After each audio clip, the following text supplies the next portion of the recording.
Monday, March 7th. I'm Doug Shipman, Atlanta City Council President. I'd like to call this regularly scheduled meeting of the Atlanta City Council to order. Mr. Clerk, if you would please call the roll. President Doug Shipman. Present. Council members, Post 1 at large Michael Julian Bond. Here. Post 2 at large Matt Westmoreland. Post 3 at large Keisha Shawn Waits. Council District 1 Jason Winston. Apologies. Council District 2 Amir Faroki. Council District 3 Byron D. Amos. Here. Council District 4 Jason Dozier. Present. Council District 5 Liliana Bakhtiari. Council District 6 Alex Wan. Council District 7 Howard Shook. Aye. Council District 8 Mary Norwood. Council District 9 Dustin Hillis. Council District 10 Andrea L. Boone. Present. Council District 11 Marcy Colley Overstreet.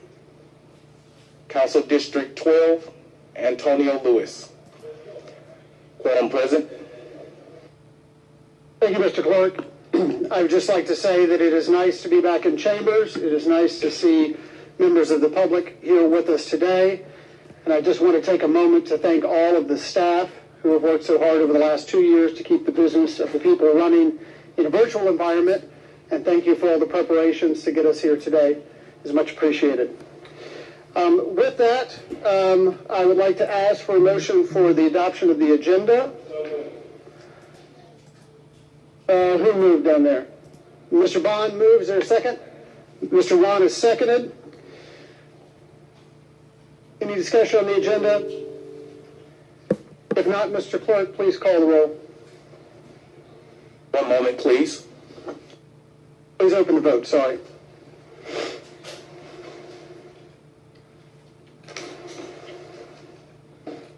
The vote is now open.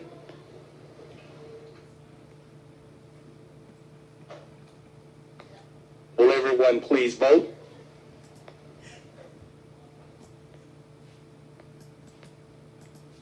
Will everyone please vote? The vote is now closed.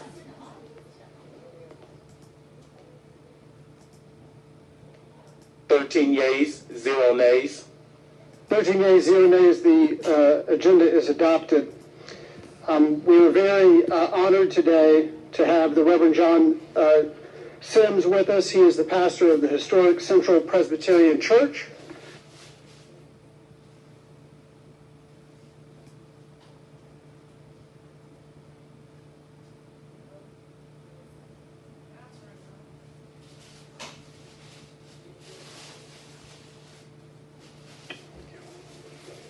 It's a pleasure to be with you and a privilege. Let us pray. Oh God, you are known by many names. You are tamed by none of them. You are worshipped in countless postures.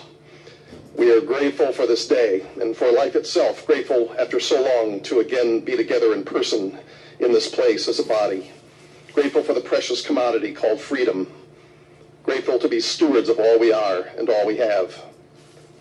We are bold now to ask that you abide with these assembled here, each one of them called to lead the beloved community in which we live and work and play. Yet remind them that they are not only leaders, but also servants for the common good of all, a yoke comprising both rarefied privilege and heavy responsibility. And so in that spirit, remind them too that no matter where in Atlanta they live, everyone is not only their constituent, but also their neighbor, their sibling. Ingrained in the fact that throughout the ages, prophets have called leaders of the people to respect and protect the least of those among them, children and elderly, poor, hungry, homeless, those ill in body, mind, or spirit, strangers and immigrants in our midst, those who live on the margins, those who are alone, those who are forgotten. Grant this council, O God, wisdom and courage in these hours. Lead them toward best outcomes today. Give them grace to see clearly the views of others and to share their own convictions with fairness and compassion. May they always know themselves to be guided by your spirit of community, your thirst for justice, and by your cloak of everlasting love. These things we ask of you, the one we hold as sacred and holy, the one who is good and right and true. May it all be so. Amen.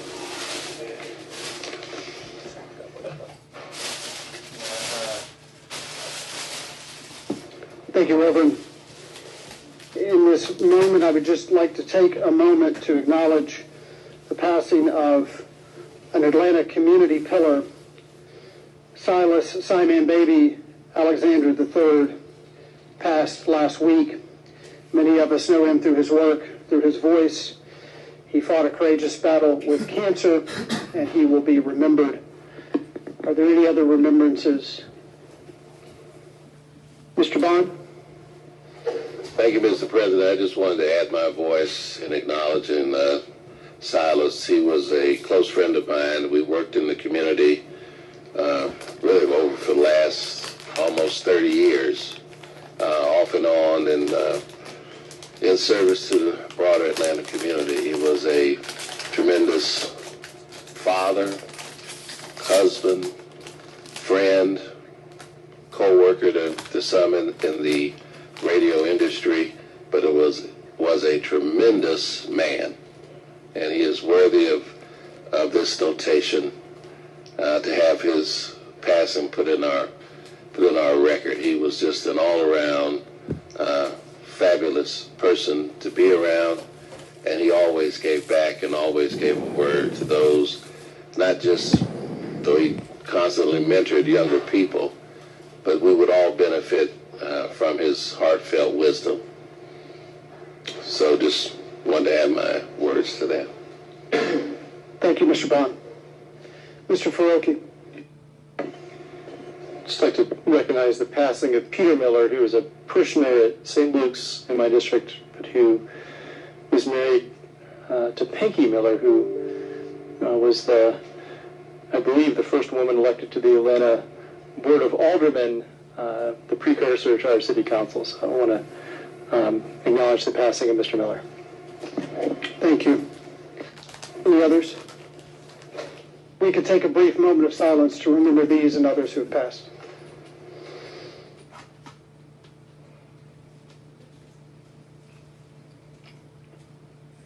Thank you so much. We'll now move to the Pledge of Allegiance. If you'll join me in reciting the pledge.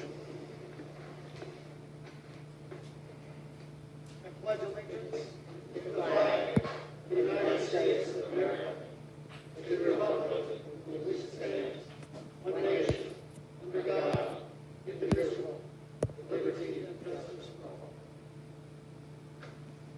all. Thank you. Mr. Clerk, are there any proclamations, commendations, or other special awards today?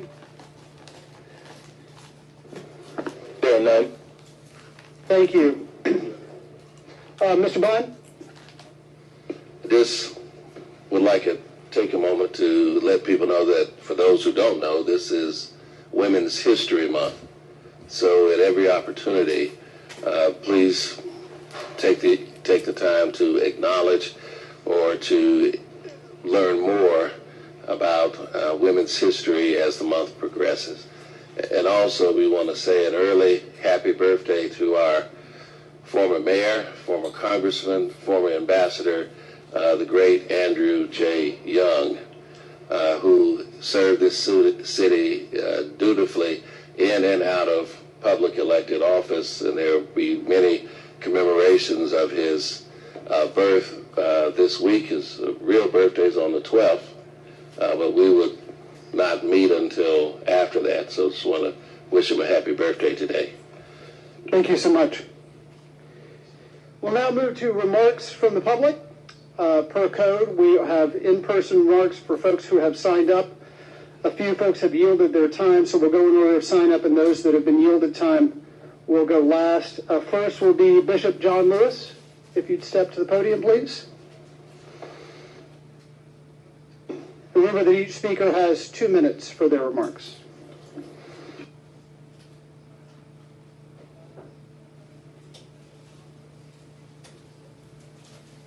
Greetings and splendiferous salutations, may I say, to you, our wonderful city council person. This is, in fact, the first opportunity that I've had, and any of us have had, to stand once again in the people's house.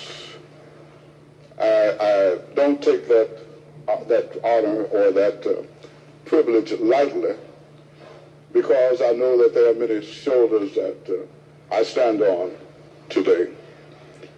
In particular, the seat that I chose to sit in normally if I were going to the mic, but I sit there today because 76 or 77 years ago, my beloved father, John H. Lewis Sr., began attending the Aldermanic Board meetings, and for most of those years was not allowed to speak in Old City Hall.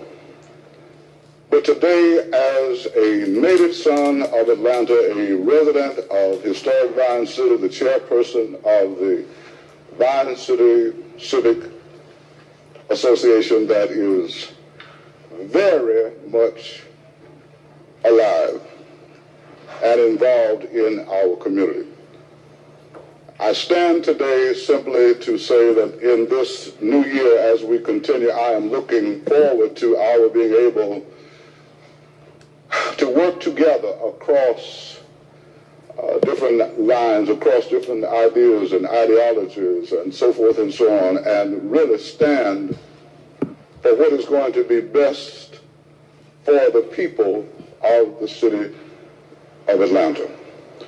There isn't anything particular that I want to address you on today, but I do want you to know that there will be a proposition paper that will be coming forth from the historic Vine City community. And in the words of the late Maynard Holbrook Jackson, it's not the bad guys, but the good guys that have gone to sleep. We are very much alive and awake, and together we stand, and divided we fall. God bless each of you. Thank you. Next will be Brother Anthony Muhammad. While he makes his way up, I'd also please advise that per the Mayor's executive order, all participants, including audience members, are advised to please wear their mask while in attendance. Thank you.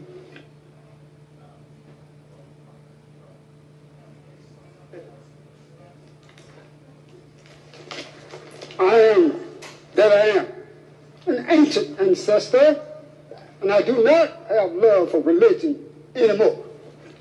In those scriptures, from Genesis to Revelation, not one human person was born from a woman womb. I come here today, as you see, I have information from the city of Atlanta, Department of Public Works, dated July 17, 2017, Mr. Dickerson, Mr. Shipman, Public Works for Barton Road should have been micro-service 9/15/17. This is 2022. I asked the question, why is it in Atlanta the population is 498,000 people? 51% look like the majority of people out here, Mr. Shipman. But the top 10% of the dark people, by 25,000 of them, they control 75% of all their own income. All the work for the city of Atlanta is always allocated and prioritized for the top 10%. I have had enough. Mr. C.T. Martin was very influential in allowing them to pave my road with other members of the city council.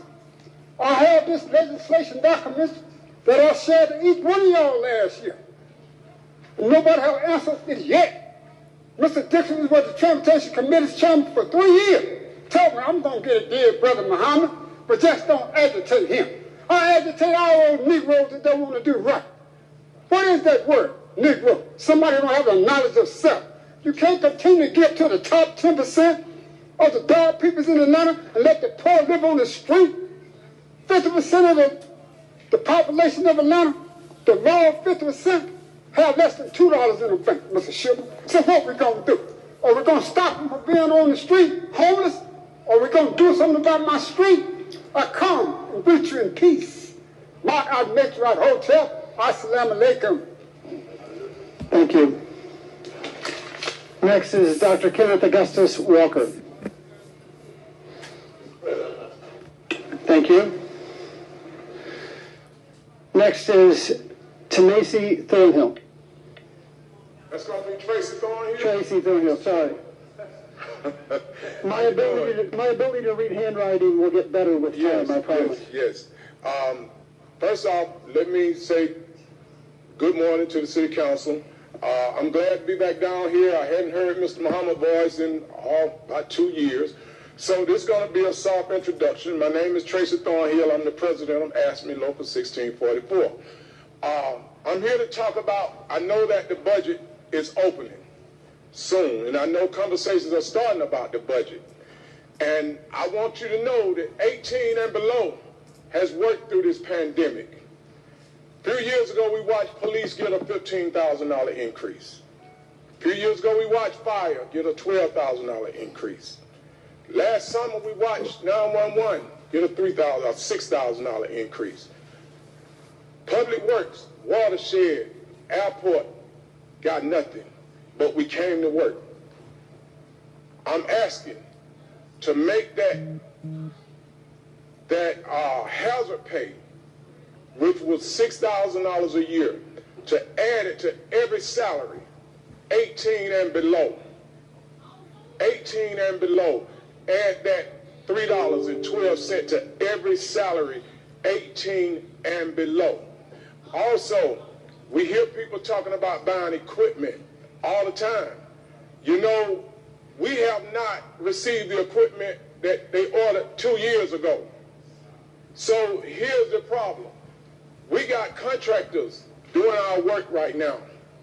We got contractors out here doing bulk rubbish, right of way. And what we're asking is, we have 192 vacancies. We want those 192 vacancies filled before June 31st. We want contractors gone by June the 31st. We want city employees doing those jobs. We have about $3.5 million worth of heavy equipment sitting on a yard that ain't been used since August because they say the contractors are doing the work. Some of the contractors come out there and when it rains, they stop working. Time, Mr. Thornhill. Thank you so much. Y'all will see me again soon. Thank you.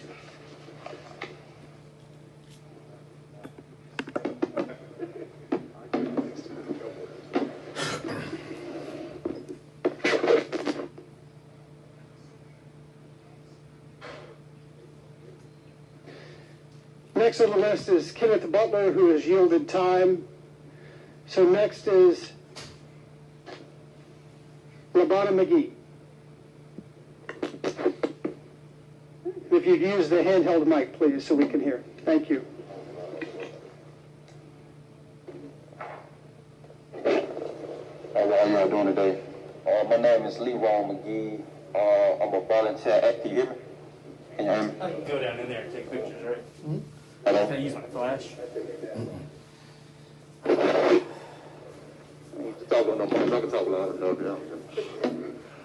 I'm a volunteer activist. I serve Atlanta Districts 9, 10, 11, and 12. 3, 4, 9, 10, 11, and 12. I'm here today representing for the people of Atlanta who are suffering in those districts 9, 10, 11, and 12. I started a nonprofit organization about a year ago called From Me Unto Unity. And I know that we have been going through a lot with coronavirus and City Hall has been closed. But you all have still been coming to work. You've still been coming into the building. We have been calling. We have been sending emails.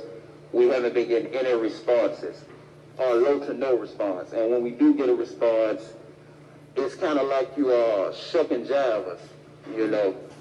So I'm here today to just ask that we get more public engagement and to build a better relationship with each other, from me being an activist or a volunteer activist to you being city council members. Thank you. Thank you. The next speaker will be Brenda W. And please use the microphone so folks who are watching on the internet and TV can hear you. Thank you.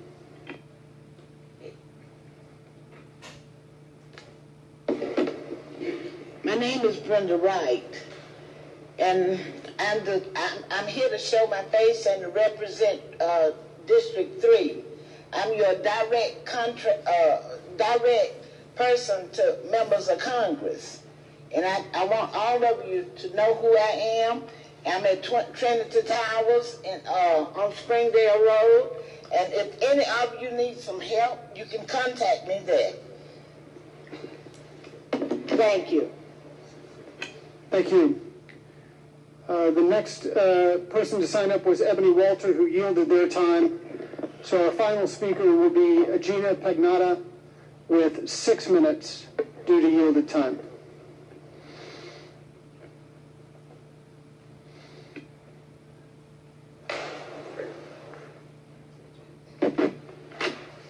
Okay, I don't think I need a mic.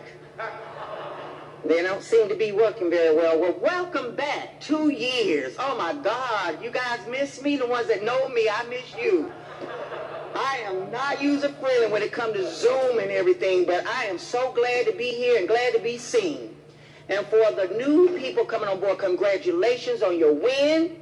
And the ones that I call you the senior people, it's the ones that know me, please let the other ones know about me. They'll get to either love me or they get to not love me. But whatever the case may be, you know that PACE will come to this podium with the facts, and we don't come unless we got some solutions, suggestions, or I'm just going to tell you like it is. And I see that your petitions are down now. You used to have some petitions up there, right? We call it plexiglass. Well, when I used, for a whole year ago, we was fussing about the E911 call center to get those same plexiglass, and that didn't happen. And today it still didn't happen. And God forbid that those people, they did come back okay, but we had 20 people in the E911 call center with COVID. And it was told to me because of the data and the science did not stop the COVID from coming through the plexiglass. But it helped you guys feel more comfortable, didn't it? And I believe it saved you. But since we're moving forward to a more positive suggestions and solutions, we're still having issues in the E911 center.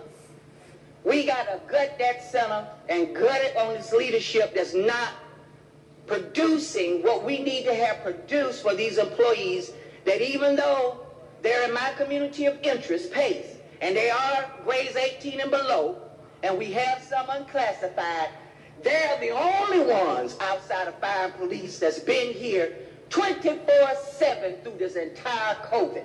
And we treated them like scums on this earth.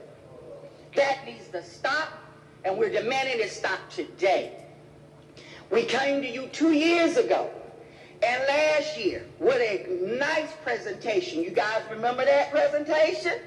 And in that presentation, we told you the issues that was going on in E911. We also told you the issues that was going on in 311.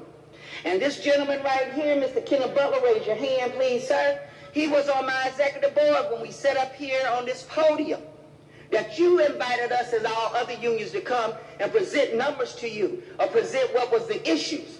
And we showed you that it could have been an error, but the numbers that you guys were getting were not correct. And what happened? He was terminated on my executive board. You want to know why? Because he's unclassified. And we can let him go at will. When the union doesn't have a protection for his own board to come to you, what you invited us to give you the truth, and we get terminated, and it's in your legislation that you put in this legislation since 2005 when PACE was incepted with this city, that we have the right to represent 19 and above. Where's the representation? Because these people are getting a phone call at home, don't come back to work tomorrow. That's unheard of. And it needs to stop. These people work hard. We got 24-year veterans, 30-year veterans. And these folks are moving these employees. I heard Mr. Thornhill from ASME grades 18 and below. We got some 18 and below, but guess what's happening to him? And he ain't paying attention, in my opinion, because the departments are moving these grades 18 and above to my classification. So technically, he's losing his membership, his right to represent 18 and below. Because once they come out of that grade 18 and go into a grade 19, they're unclassified. And they really don't have rights. We have got to change this, people. We have got to change it. Miss Ebony Walton is my first VP. I'm the president of PACE. She is a supervisor at the E911 call center. She's been bringing forth information. She was on that podium as well, bringing to you information that was being done from the survey that PACE gave to all of those employees, that they did respond and said they're having issues with their leadership. They're treating them like trash. You know what happened to her after that conversation we had? She's got an OPS package on her for nothing. This is union busting, people. Now, I have my regional director here. He was going to speak, but we're not going to let him speak. I want him to listen. I reached out to the mayor's office with a letter. I sent a copy to all of you guys, all of the council, telling you, asking you for help, asking for a meeting so we can sit down and talk about this, because this situation just doesn't affect PACE. It also affects ASME.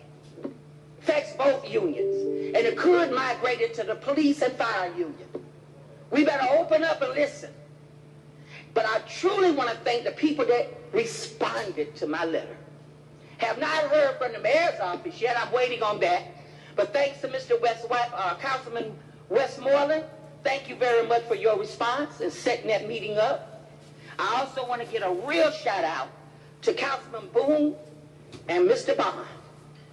And between you two and Mr. Hillis and Mr. Dozier and Mr. Winson and Mr. Shook and Mr. Octavia, if that's how you pronounce the name. I'm used to calling you Councilman Liliana. And Mr. Hillis. And we got a meeting with Mr. Shipman. Thank you, Mr. Shipman, for setting up that introduction meeting. All of you all responded. Miss Norwood playing phone tags, but you did respond.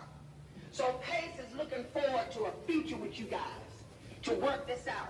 And we will get this straight. I hope and pray that we do. E91 needs your help. Thank you. Thank you. And we have actually one additional speaker, Nicholas Upal. No? Okay, thank you. Thank you all for your comments and for being with us today. We'll now move to the report of the journal. Mr. Clark? I, Forrest Webb III, Melissa Clark, do hereby certify that the action minutes of the February 21st, 2022 council meeting are true and correct. Thank you. Mr. Clerk, please continue with communications. And accept those minutes. Oh, sorry. Is there a motion to accept the minutes? Mr. Bond has moved. Is there a second? Second by Bakhtiari. Without objection, we'll adopt the minutes through unanimous consent. Are there any objections? Mr. Clerk, please sound the count. Unanimous consent of members present is 14 yeas. 14 yeas, 0 nays. The minutes are accepted. Thank you. Now let's please proceed with communications, Mr. Clerk. 1 through 3 as a block. Please proceed. 22-C-5033, a communication from Mayor Andre Dickens reappointing Mr. Jeffrey Saxby to serve as the Procurement Appeals Hearing Officer on behalf of the City of Atlanta. This appointment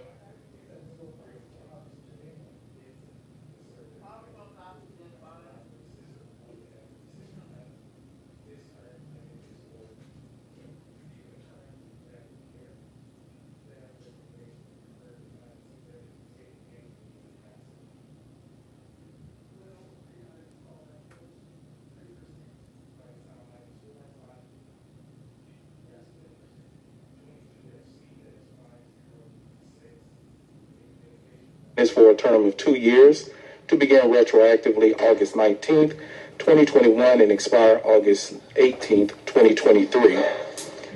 22-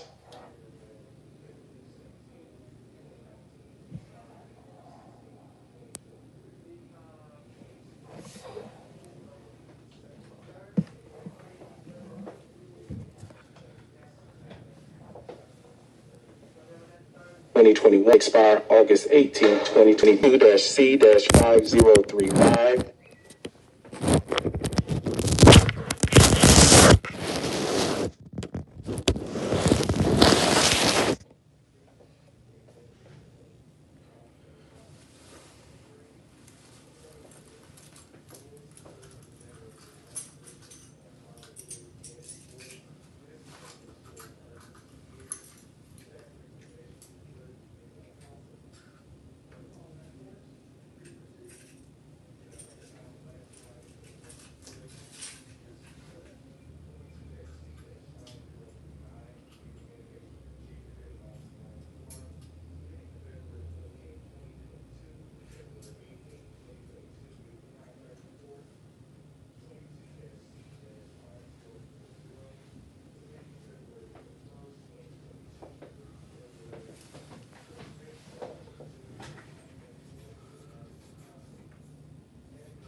Let's move to a vote. Mr. Clerk, would you please open the vote on the consent agenda, section 1?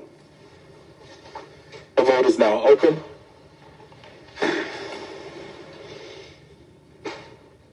Will everyone please vote?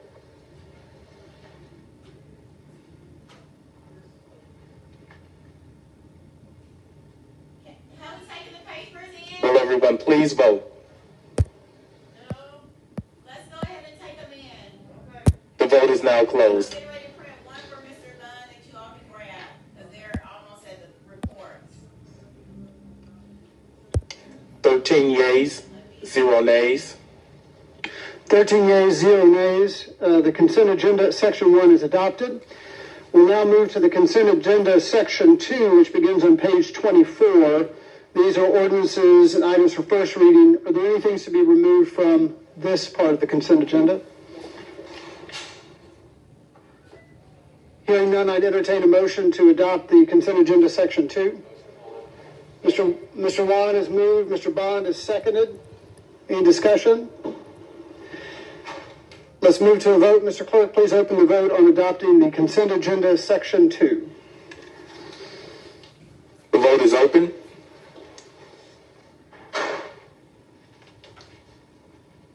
Will everyone please vote? The vote is now closed. 14 yeas, 0 nays. Oh, sorry.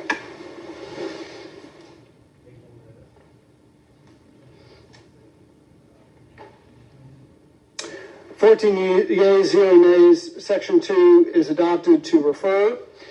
Now we'll move to a report of standing committees. We'll start with Community Development and Human Services. Vice Chair, Councilmember Westmoreland. Thank you, Mr. President. Colleagues, we have two items. One is 22-0-1133, an ordinance by Community Development and Human Services Committee to amend the charter of the City of Atlanta, Georgia, adopted under and by virtue of the authority of the Municipal Home Rule Act of 1965, OCGA Section 3635(1), as amended by amending Subpart B, Chapter 9, Article 2, Division 3, Subdivision 2, Sections 9 through 61 through 9 through 73 of the Atlanta Code of Ordinances for the purpose of updating these sections with the language from the new Atlanta Urban Enterprise Zone Act and for other purposes. This came favorable out of committee. It is a charter amendment and will need 3 readings, and so I will make a motion to adopt second read and refer back to CDHS. Motion to adopt and refer back for a second reading. Is there a second? Seconded by Councilmember Bakhtiari. Is there any discussion of the motion?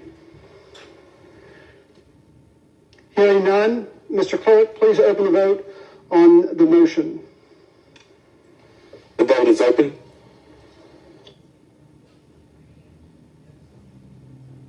Will everyone please vote?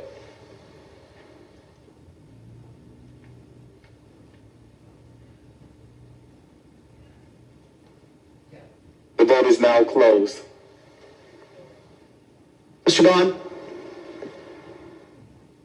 I need to be recorded as aye. Could you record Mr. Bond as an aye, please? Please hold, duly noted.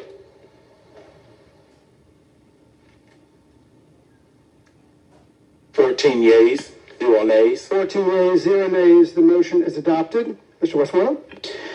Second item is 22-R-3194, a resolution by Councilmember Antonio Lewis to establish the District 12 Arts Task Force for the purpose of promoting engagement in quality arts and culture programming within the district and for other purposes. This came out of committee favorable with 5 yeas and 1 abstention, and I will make a motion to adopt. A motion to adopt by Mr. Westmoreland, seconded by Councilmember Bakhtiari. Is there any discussion of this resolution? Mr. Bond? Mr. Clerk, please move to vote on the motion to adopt the resolution. The vote is open.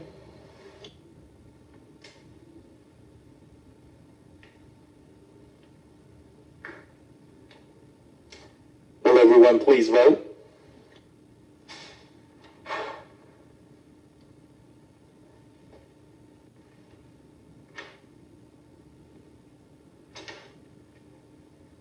The vote is now closed. Mr. Clerk, could you please note Mr. Bond as an aye? Thank you. 14 yeas, 0 nays. 14 yeas, 0 nays. The motion to adopt the resolution is passed. Mr. Westmoreland, any other items? No, sir. Thank you. We'll now move to Transportation Committee. Chair Faroki.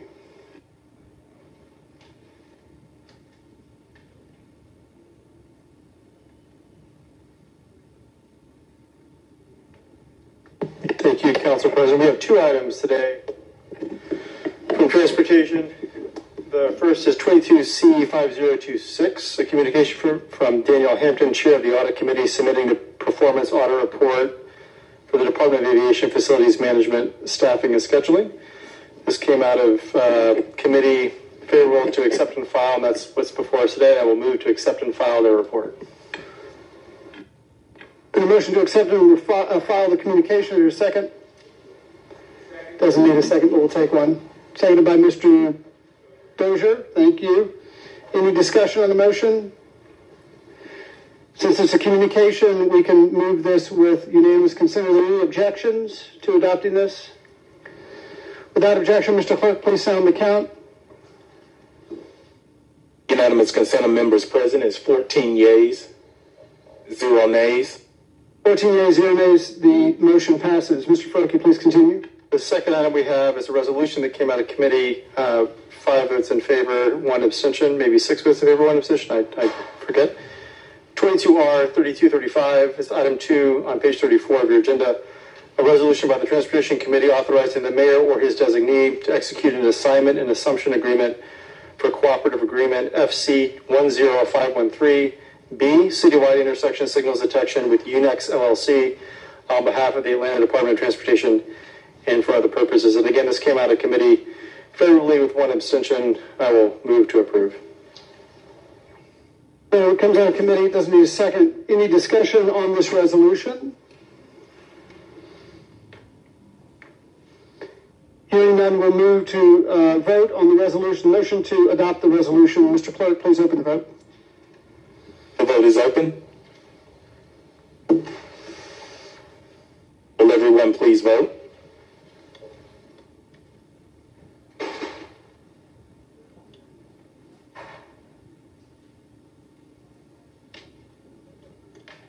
Will everyone please vote?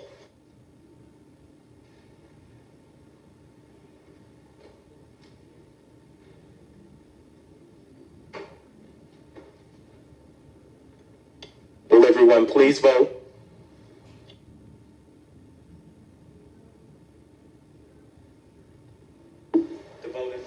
The vote is now closed. 13 yeas, 0 nays. 13 yeas, 0 nays. The motion passes. Mr. Bond, votes aye. Please record Mr. Bond as an aye. Duly noted. 13 yeas, 0 nays. 14 yeas, 0 nays. The motion to adopt passes. Mr. Faruqi, any other items? That concludes the Transportation Committee's report. Thank you very much. We'll now move to Finance Executive Committee Chair Juan. Thank you, Mr. President.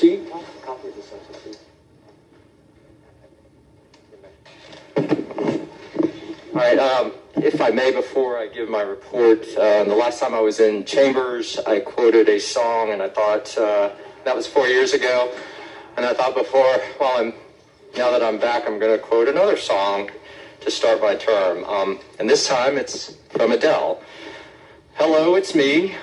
I was wondering, after all these years, you'd like to meet to go over everything. They say time's supposed to heal you, but I ain't done much healing. Hello from the other outside. At least I can say that I tried. All right, so the committee report from Finance Executive. You have one item on page 36 of your agenda. It's item number 22-01183. There is a substitute for this, so I'm going to read in the caption and make a motion to amend by bringing the substitute forward. So it's an ordinance by council members Marcy Collier, Collier Overstreet, Amir Faruqi, and Mary Norwood, as substituted by Finance Executive Committee as we're doing this as an amendment. We're doing this as an amendment now. Oh no, an amendment as a substitute.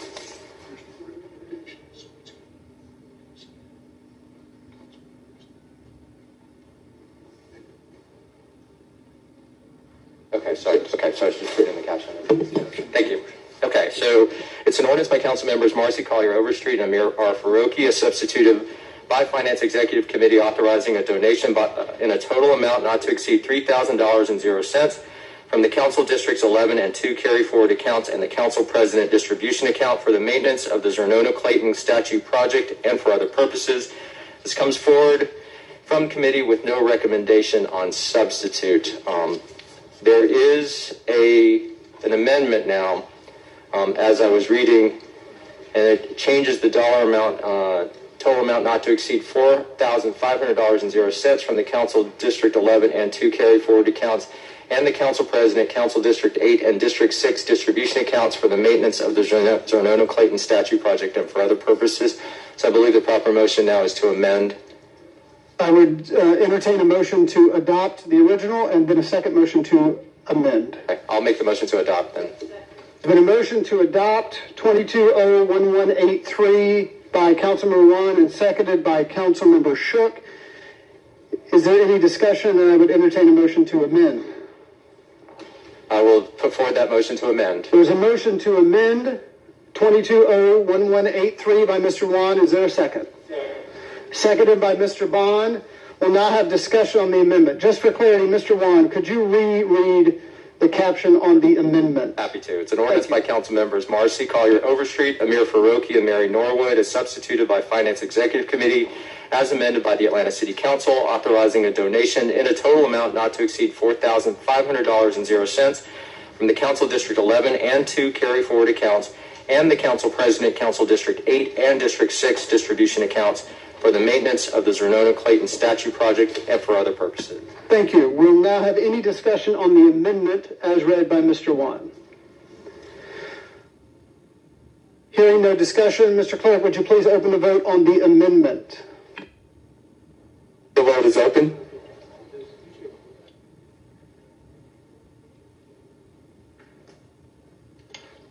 Will everyone please vote?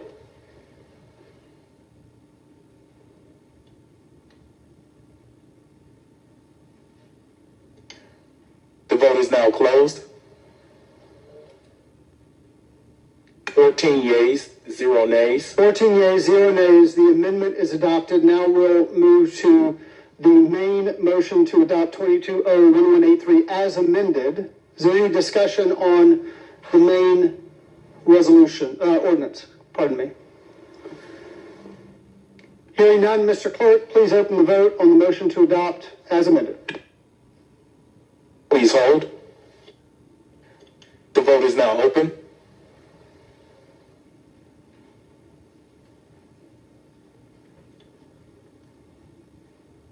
Will everyone please vote?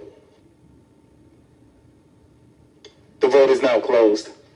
14 yeas, 0 nays. 14 yeas, 0 nays. The motion to adopt 22-01183 as amended is passed. Mr. Wan, any other business? Mr. President, no other legislation, but I do have 2 announcements while I have the floor.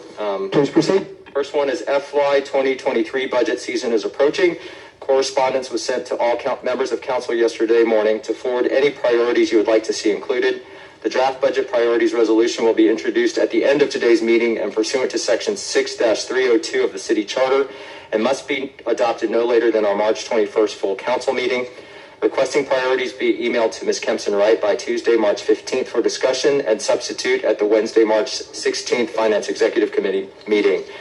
Final amendments will be added for review and discussion and adoption at the Monday, March 21st full council meeting. Again, that's the budget priorities resolution, not the budget. Also, the Department of Finance will be presenting the financial stabilization or 5-year plan at either the Wednesday, March 16th or March 30th FEC meeting. Per the charter, this must be adopted prior to April 30th, so it will be on our April 18th full council meeting. That concludes my report. Thank you, Chair Wan. We'll now move to the Committee on Council. Chair Boone.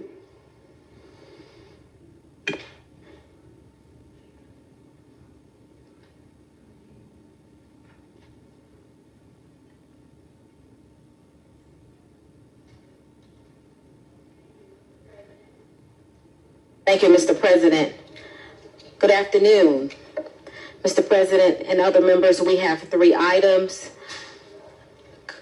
22-C-5025, a communication from Councilmember Amir R. Faroki, District 2, appointing Mr. Scott Thorpe to serve as a member of the Atlanta Commission on Fatherhood, Men, and Boys.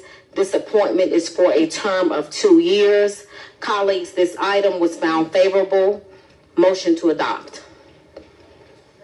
22C-5025. There's a motion to adopt. Doesn't need a second since it was favorable out of committee, but Ms. Bakhtiari seconded. Any discussion on motion to adopt? Hearing none, since it's a communication, without objection, we can adopt via unanimous consent. Any objections? Hearing none, Mr. Clerk, please sound the count. Unanimous consent of members present is 14 yeas, 0 nays. 14 yeas, 0 nays. The motion is adopted. Chair Boone, please proceed. Next item, 22-C-5027, a communication from Councilmember Mary Norwood, District 8, appointing Mr. Zach Gober to serve as a member of the Alcohol Technical Advisory Group, ATAG 3. This item was found favorable. Motion to adopt.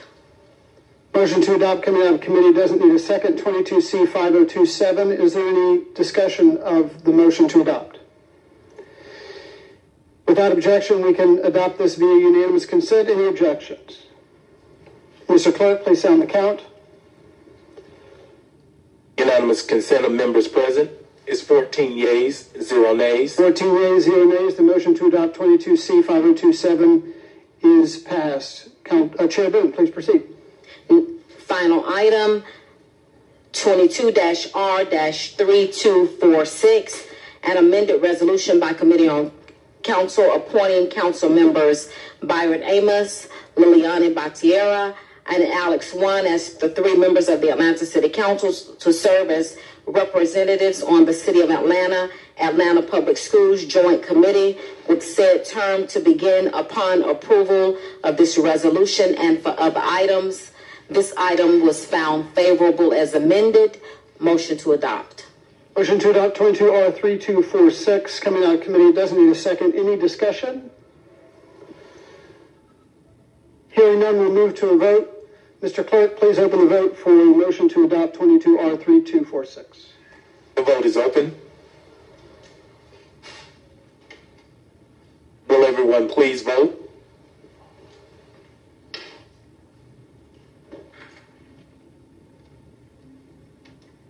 Please vote.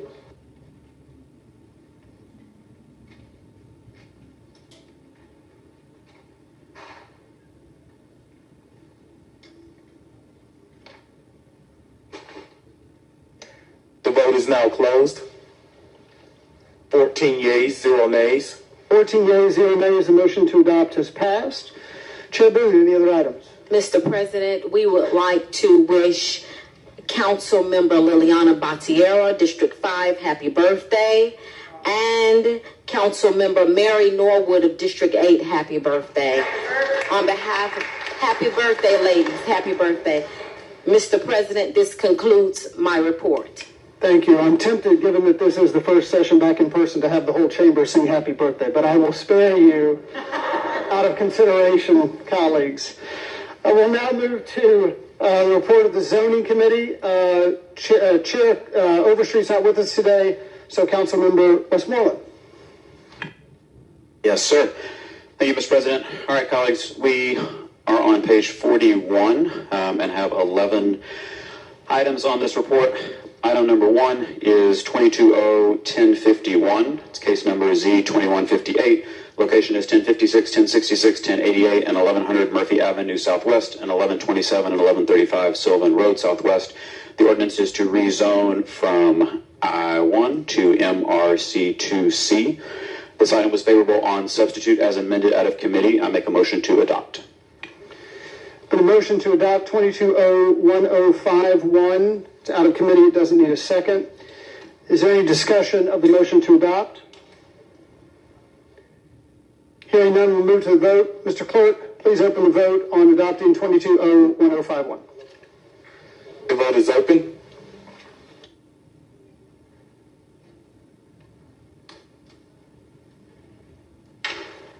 Will everyone please vote? The vote is now closed. 14 yeas, 0 nays. 14 yeas, 0 nays. The motion to adopt has passed.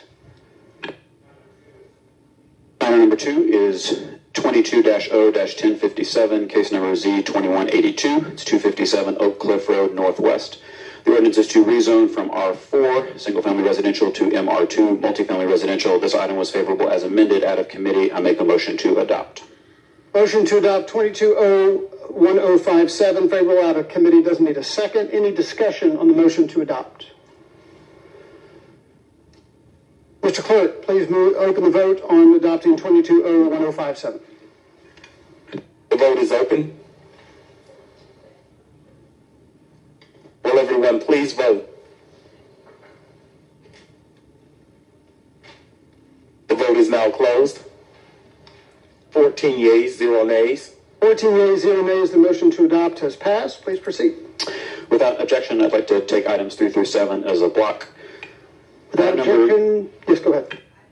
Item number 3 is 220-1091, zoning case Z-21-96, property adjacent to the Bankhead MARTA station.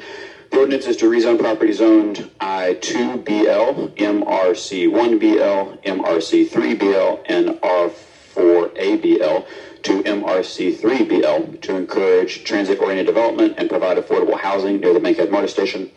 Item number 4 is 22-0-1077, case number Z-21-112. It's 1060 Jefferson Street Northwest.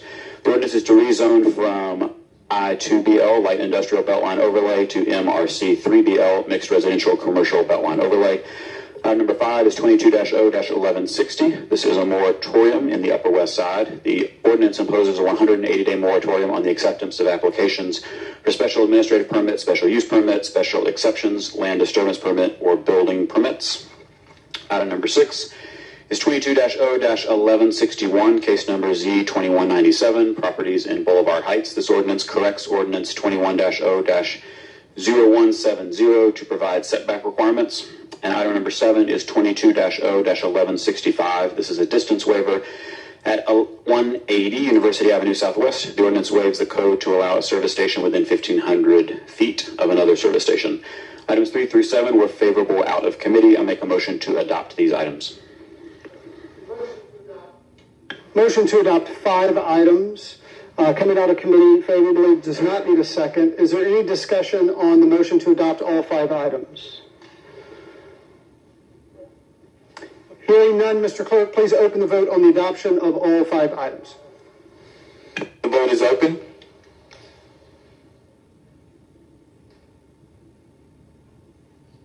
Will everyone please vote?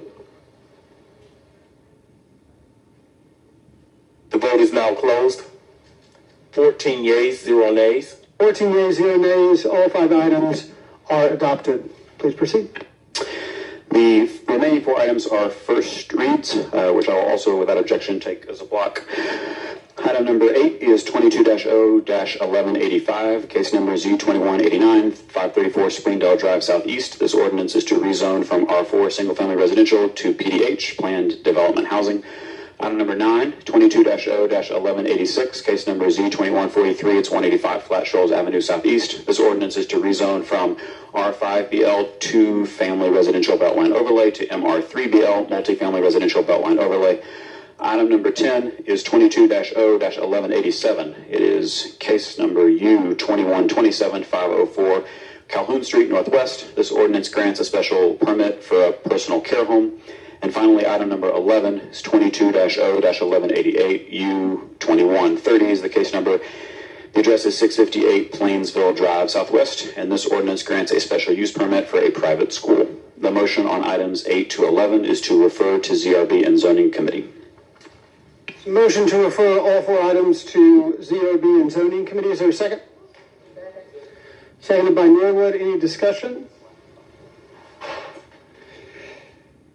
Mr. Clerk, please open the vote on the motion to refer these items. Please hold. The vote is now open. Will everyone please vote? The vote is now closed. 14 yeas, 0 nays. 14 yeas, 0 nays. The motion to refer is adopted. Anything else? That concludes my report. Thank you, Mr. Westmoreland. We'll now move to report from Public Safety and Legal Administration Committee. Chair Hillis. Thank you, President Shipman. The Public Safety and Legal Administration Committee very prudently did all of its work in committee last week. However, I do have an announcement. That is, the Public Safety and Legal Administration Committee will hold a work session here in 2 days on Wednesday, March 9th, right here in the council chambers at 10 a.m. on proposed ordinance 22-0-1076, sponsored by Councilmember Amos, regarding additional exemptions for homeless youth and teenagers when it comes to curfew violations. Again, work session on that March 9th, Wednesday at 10 a.m. right here in council chambers. Thank you. Thank you, Chair Hillis. I'll just take this opportunity also to remind the public that all the committee meetings beginning next week will be held in person, but they will all be held in this chamber for logistical reasons. Finally, City Utilities Committee report, Chair Shook. Thank you, Mr. President. Our work was done in committee.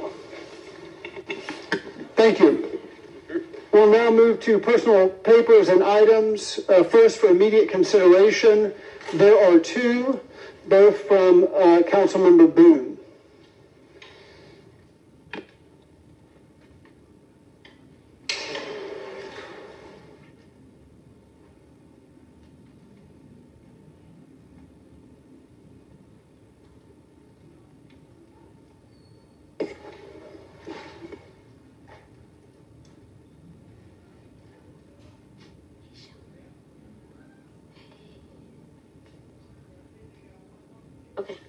Go ahead, Councilman. Thank you, Mr. President. Elms number 29152. Elms number 29152.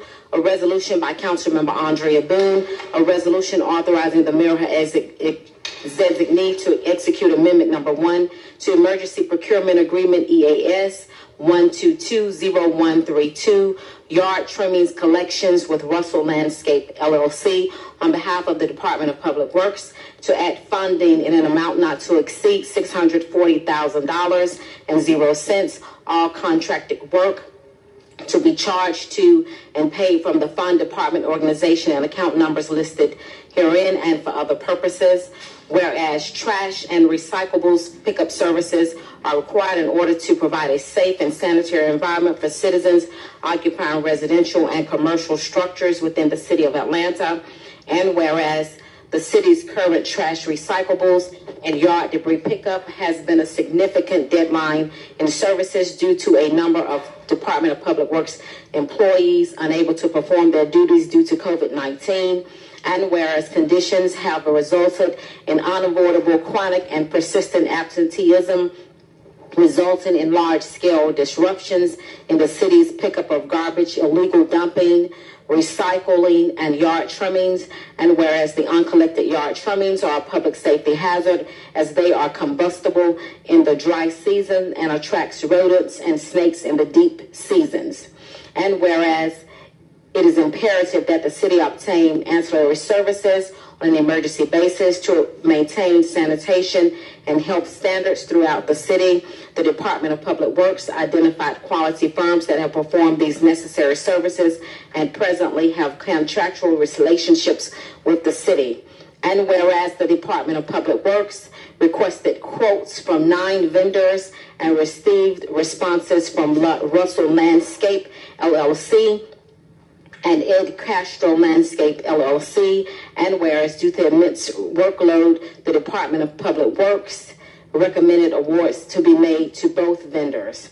Whereas in accordance with Section 2-1192 of the City of Atlanta Code of Ordinances, the Chief Procurement Officer authorized procurement agreement EAS 1220132, yard trimmings collection services with Russell Landscape LLC in a term of 1 year effective October 19th, 2021, in an amount not to exceed $684,000.00.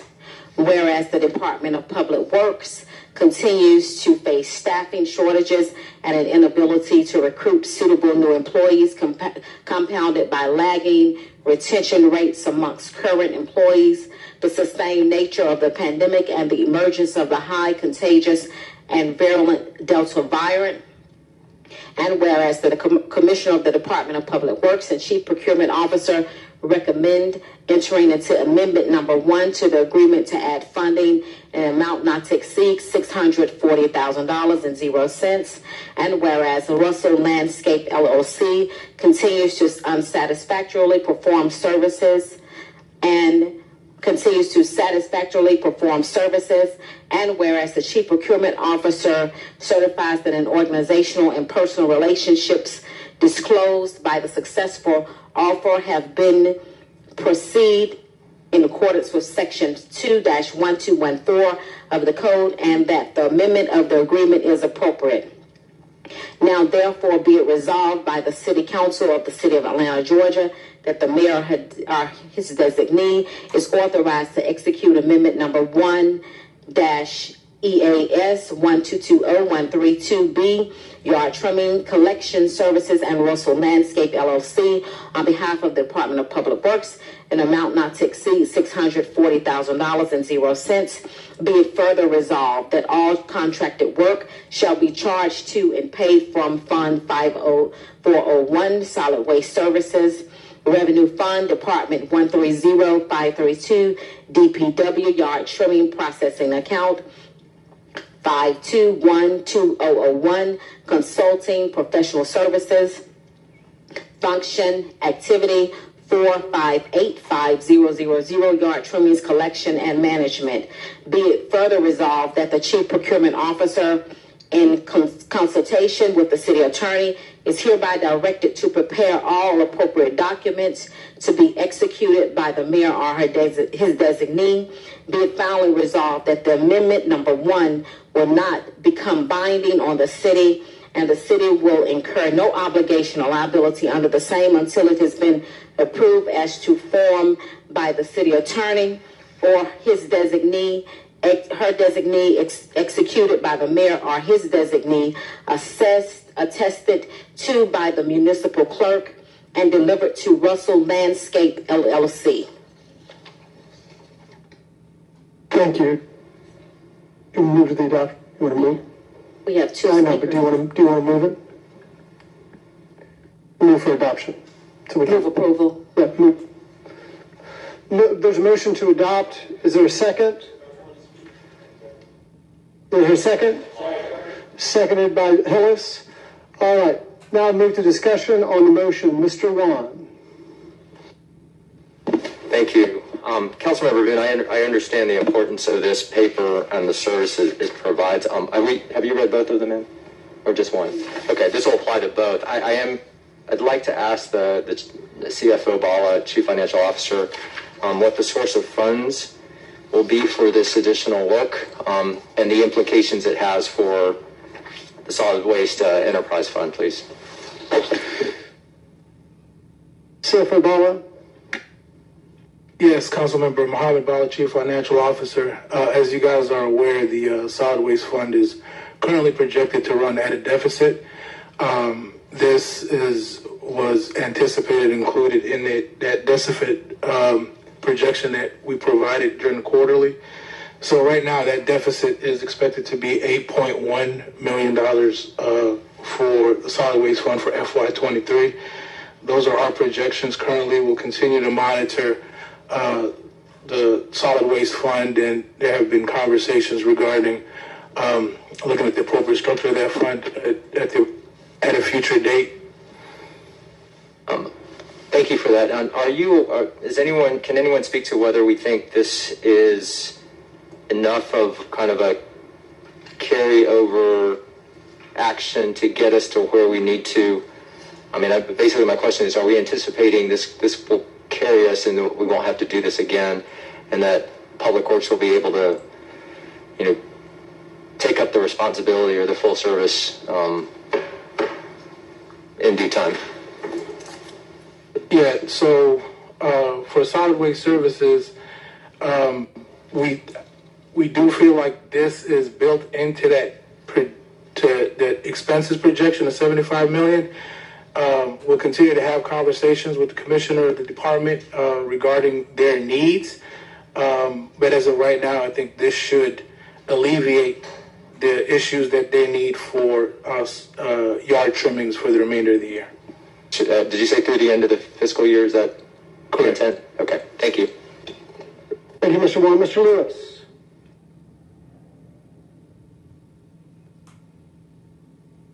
I got a couple of questions. I know we said in the first meeting, we talked about immediate consideration bills, and we talked about always sending stuff to committees.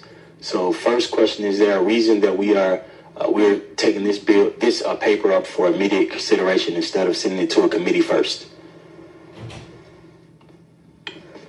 Councilmember Boone, do you want to speak to the question as to why this is immediate consideration as opposed to going through committee? Administration to come forward. I think we have Mr. Theo Pace, our Deputy Chief of Staff, who is prepared to answer questions. Mr. Pace, hold one moment. If we want Mr. Pace to speak, we'll have to move into committee of the whole. You could ask the CFO. Mr. CFO, are you prepared to answer questions? I can't speak as to the need for the immediate consideration.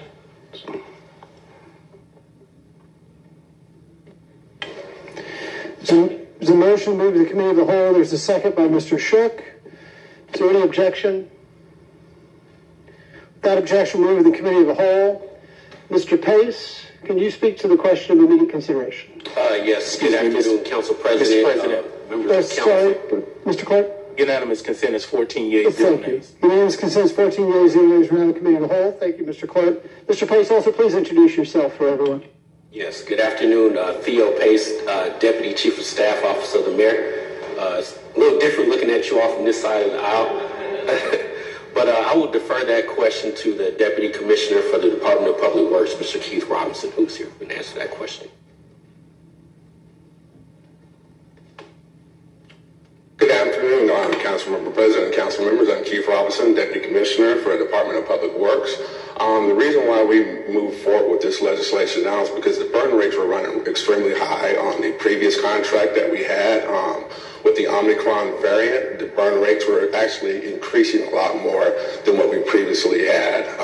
So what we're seeing now with the future burn rates, as we do some more operational efficiencies, we're looking at actually reducing some of those burn rates through those operational efficiencies and some of the seasonal tonnage as well, too. So the Omicron variant actually had a much higher increased burn rate for the initial contract that we asked for. Mr. Juan, would you like to, or Mr. Lewis?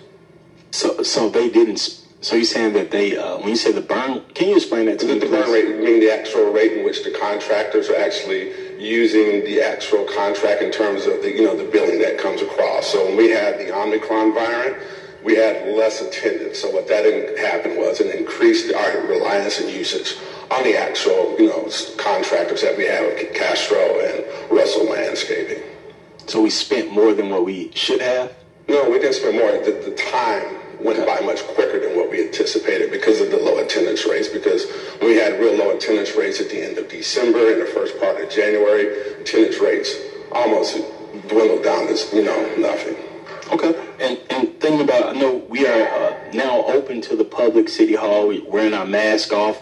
So when we think about the future and we trying to rush through with the immediate consideration, I think we got time now because we've just opened up the city. So that was the reason I think that we shouldn't break our protocol to what we've stood for in City Council, which is voting for something immediately.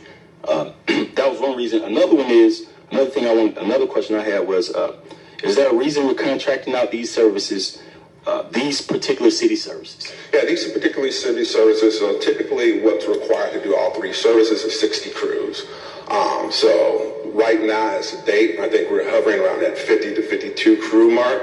And one crew typically consists of one driver, 2 laborers. So our management team has been very creative in actually creating just to get to the 50 to 52 crew mark. So we're still running behind on the number of crews. And in addition to that is, we still have some call outs from sickness. And then also since we have workers who've been working around the clock, now we have vacation time and comp time that's beginning to build up as well too, that we need to start, accounting for as well. So, and you think we're going to need this contract service for 1 year? Next year, you're not going to come back to us next year and say, hey, we need to contract out. Our main goal and main objective is to be fully staffed. Okay.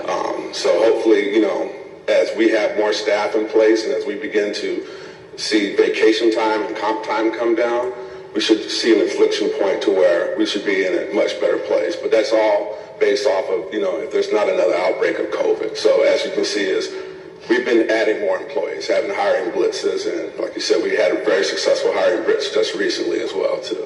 But the goal is for the city of Atlanta to handle all of these services. Oh, yeah, all 3 services. Okay, thank you. Once we get to 60 crews consistently, it's to handle all 3 services within the department. Thank you, Mr. Lewis. Mr. Juan?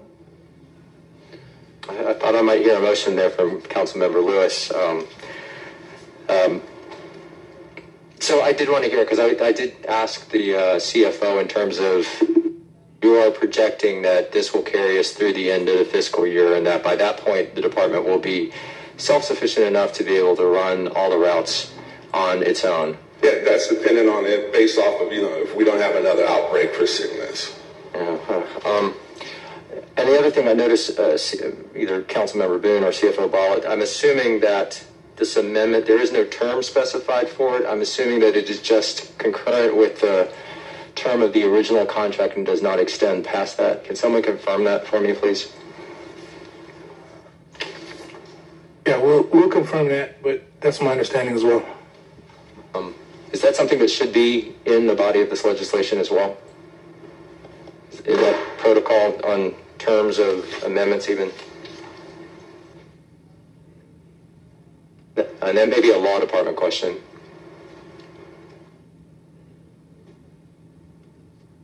Mr. Warren, just for clarity, can you restate that question? Yes, that this paper, while it authorizes the amendment, does not explicitly establish a term on it. I just wanted to confirm either it runs concurrently with the term of the original contract, or should we add that information in here as I believe is customary?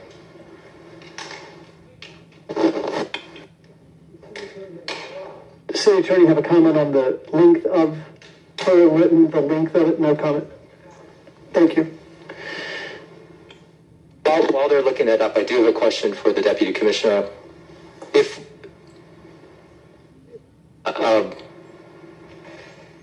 you said that the reason why you needed this for immediate consideration was the burn rate was faster than you anticipated. However, is the burn rate so fast that it'll run out in the next 2 weeks so to allow this to go to committee for further deliberation? It feels like this paper still needs some more information, as well as it seems like it needs some perfection as well. So your thoughts on that, please? Yeah, according to our finance team that we have internally, that we're at the stage where we're getting ready to run out of funds on the actual contract. So within the next 2 weeks? Yeah. Okay, thank you. Mr. Dozier. Thank you, Mr. President. Just a quick question for the Deputy Commissioner. I'm glad to hear that the hiring blitz is going well. Any sense on when or how soon before the city's fully staffed so we can know, when we'll be at 100%? Is there an estimate on when that will be? I don't have that estimate, but I can actually get those numbers to you. All right. That was it. That was my only question. Thank you. Thank you. Mr. Lewis. And since you did say we need it or we're going to go, we won't have the finances in 2 weeks. So I actually support me, like we're running out of finances, like I believe, like right now. Yeah, so I support. Got you. Thank you. Any other discussion? If not, I would entertain a motion to move out of committee of the whole. Moved by Mr. Bond. Second by Lewis. Seconded by Lewis. Without objection, we'll move out of committee of the whole by unanimous consent. Any objection? Mr. Clerk, please sound the count. Unanimous consent of members present is 14 yeas, 0 nays. 14 yeas, 0 nays. We're exiting committee of the whole. We're back to the motion that is before us, which is to adopt.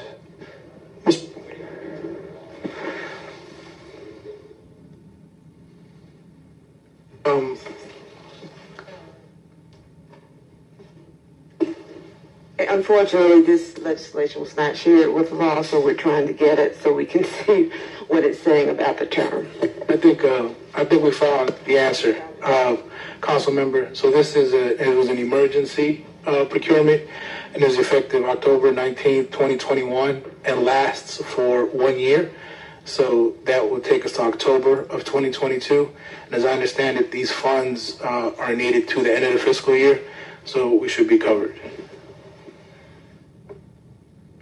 So that I understand. I just wanted a confirmation that this actually is an amendment to the emergency procurement, and I want to make sure that it either aligns with the term of the underlying contract, or we need to specify what the term for this amendment is.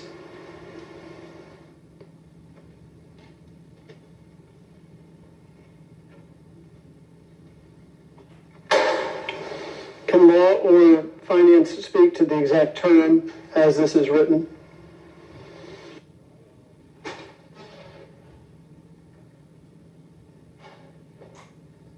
It appears to be 1 year, effective October 19th,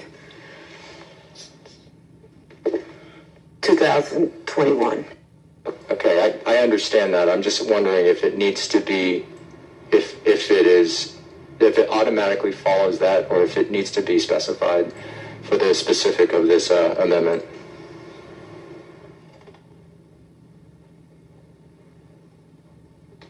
I guess I'm just used to seeing in financial papers, particularly amendments of this size, that even if it's an amendment or an option renewal, there is a term associated with it to make sure that it is for a specific term. And I'm just not seeing this, and I don't know if that's okay by law or if...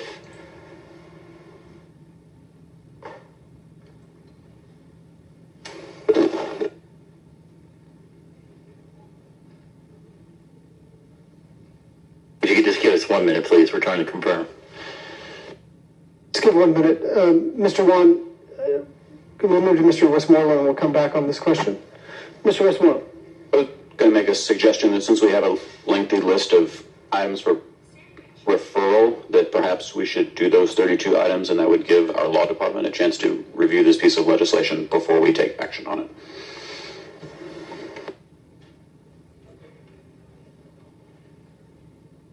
Mr. Westmoreland, perhaps I would suggest that she read the second one in, so we have both of those read in, and then move forward by way of my answer. With no objections?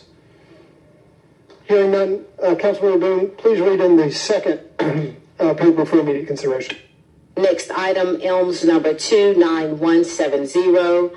29170, a resolution by Councilmember Andrea Boone, a resolution authorizing the mayor or her designee to execute amendment number 1 to Emergency Procurement Agreement EAS 1220132, yard trimmings collection services with Ed Castro Landscape LLC, Inc., on behalf of the Department of Public Works to add funding in an amount not to exceed $640,000.00, all contracted work to be charged to and paid from the fund department organization and account numbers listed herein and for other purposes. Whereas trash and recyclables pickup services are required in order to provide a safe and sanitary environment for citizens occupying residential and commercial structures within the city of Atlanta.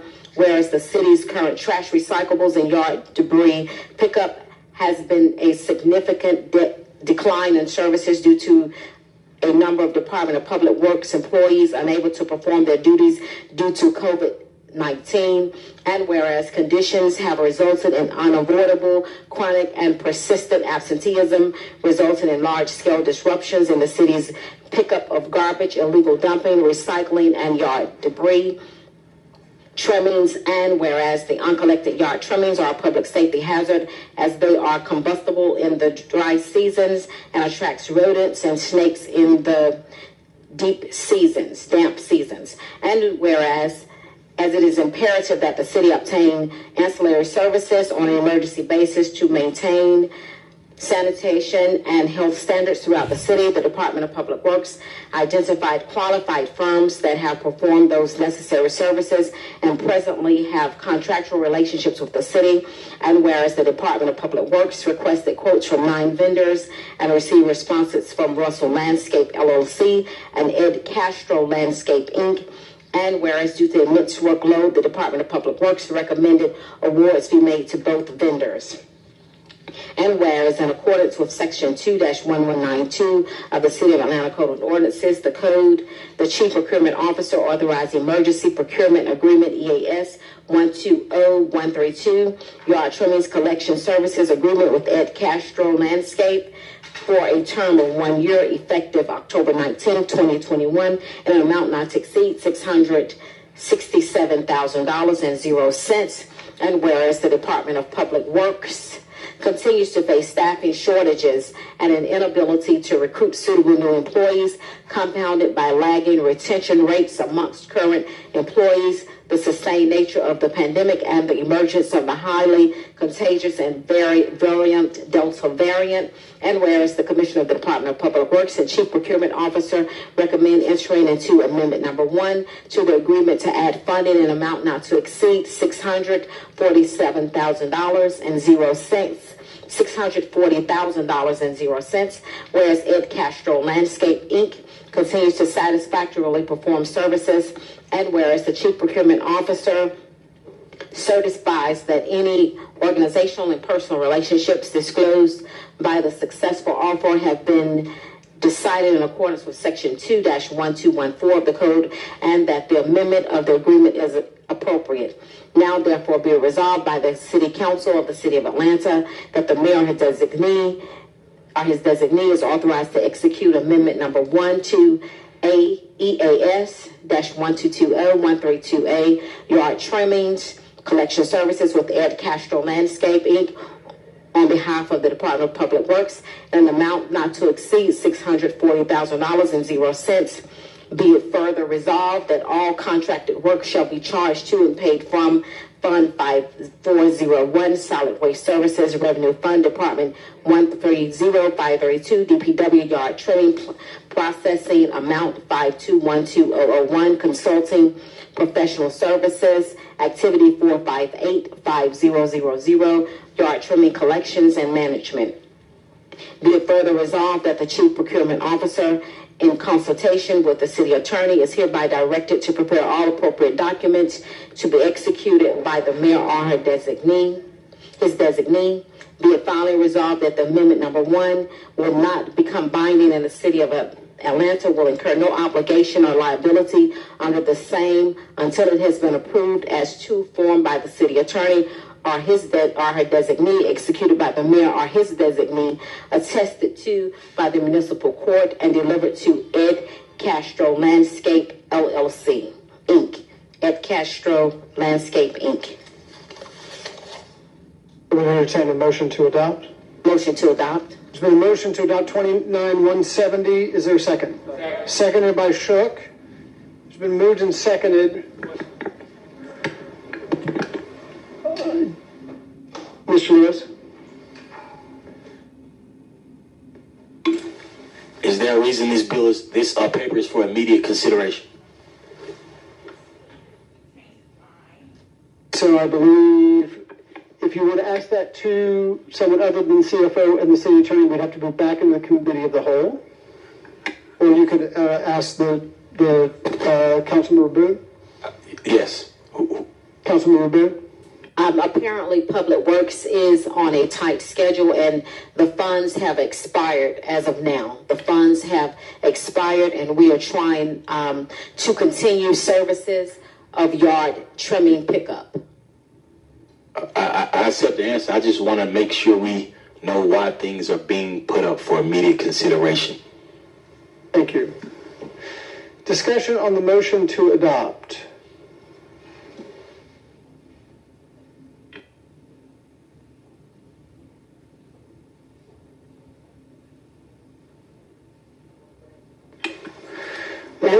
Madam City Attorney, is law ready? Yes. We will now hear from the City of Atlanta Law Department. Thank you. Go ahead.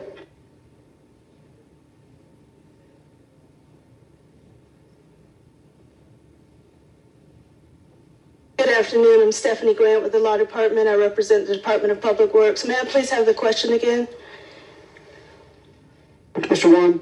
Hi, Ms. Grant. So as I'm reading this legislation, I understand it is an amendment to an underlying contract that expires October 19th of 2022. However, this paper does not explicitly establish terms for the amendment, which I don't believe is customary, but I wanted to have the Law Department affirm that it would be okay for it to move forward as such, with the assumption that it is the same as the underlying contract, or if we need to amend it today to reflect that, then we should take that action. Yes, sir. The underlying contract is an emergency contract for the provision of these services to the extent that the emergency continues, and that emergency is related to COVID. So the underlying contract does not actually have a date. The original let of the contract was for 1 year. So if I don't think that it's counter to customary to have the legislation not indicate an expiration date, but if that is the will of this council, we're more than happy to accept that. But the underlying expiration date was for 1 year, and that would be in October of this year. Does that make sense, Mr. Wan? It does. I think for this council member, I would feel better, and if I could have one of the legislative aides do is to craft an amendment so that it explicitly states that. To Mr. Lewis's point, I mean, I think, and to the Deputy Commissioner, I'd rather put an end date to this to make sure that the department is doing everything it can for recruitment and standing up the staffing to be able to bring this back all in-house, and not having that, I think, is... I just would feel better. So if that's something that is there a staff person who can help me craft that, or the law department, I'd like to offer that as an amendment. We'd be more than happy to help and to work with staff. Not a problem. Given that, I would entertain a motion to postpone, and then we can come back to this in a few moments. All right, I'll so moved. To motion to postpone, second. Second, Lewis. Seconded by Mr. Lewis. Without objection, we will adopt the motion to postpone through unanimous consent. Any objection? Mr. Clerk, please sound vote. Unanimous consent of members present is 14 yeas, 0 nays. 14 yeas, 0 nays. We have postponed, just so that everyone is clear, we've postponed both 29-152 and 29-170. We have one further one further paper for immediate consideration. Mr. Faroki. Thank you, Council President Shipman and council members. Ms. Kimson Wright should be emailing you a full copy of this now, and if it doesn't happen in time, happy to postpone this as well. It's a resolution by Councilmember Amir Faroki, as well as Councilmembers Bond, Lewis, Westmoreland, Winston, Hillis, Amos, Dozier, Bakhtiari, Shook, Wan, Norwood, and Waits, requesting that the Georgia General Assembly grant municipalities the authority to deploy audio cameras for the purpose of enforcing the state law governing the noise produced by vehicles, OCGA Section 40-8-71, and for other purposes. Whereas new technology has emerged that allows for monitoring of decibel levels emitted by automobiles through the use of traffic cameras, and whereas New York City and Knoxville, Tennessee are piloting this technology and using it to issue citations under respective noise ordinances, and whereas the City of Atlanta would benefit from the use of these cameras, and whereas effective regulation of noise within the City of Atlanta through the use of the city's noise ordinance or through state law governing the noise produced by vehicles at OCGA Section 48-71 is a persistent challenge cited by residents, particularly in case of automobiles, as an engine or muffler can emit noise at a level which hinders the quality of life of residents. And whereas automobiles are by their nature mobile, making it difficult for the Atlanta Police Department to reasonably respond to complaints in an efficient and effective way, and whereas through the use of these noise cameras, they could improve the operational efficiency while potentially doing so without great expense of departmental bandwidth. Whereas pursuant to Georgia law, OCGA Section 40-8-370, the state's uniform rules of the road shall be applicable and uniform throughout the state and all counties and municipalities therein, and so no local authority may enact or enforce any ordinance on a matter covered by the provisions of the uniform rules of the road, except expressly as authorized therein.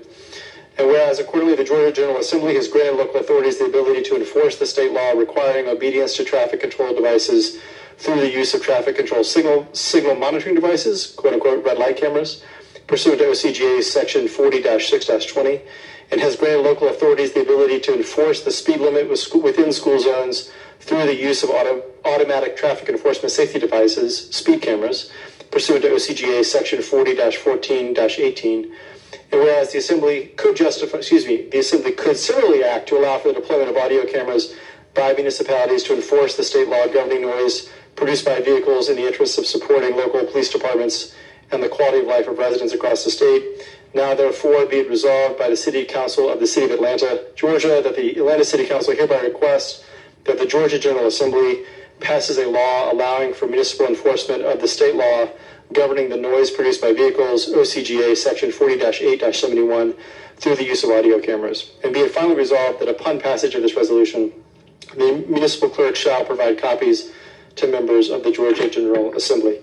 This piece of legislation is introduced for immediate consideration because crossover day at the Capitol is March 15th, about a week from now, and would like for the legislature to hear our request that they address this issue, ideally this session, but if not, in future sessions. This is an issue that I know has vexed nearly all of my residents and probably nearly all of your residents as well over the last couple of years. We've yet to figure out a way to fully enforce it, so I will move to adopt the resolution. The motion to adopt 29-168 been seconded by Councilmember Hillis. Any discussion on the motion to adopt? Mr. Lewis?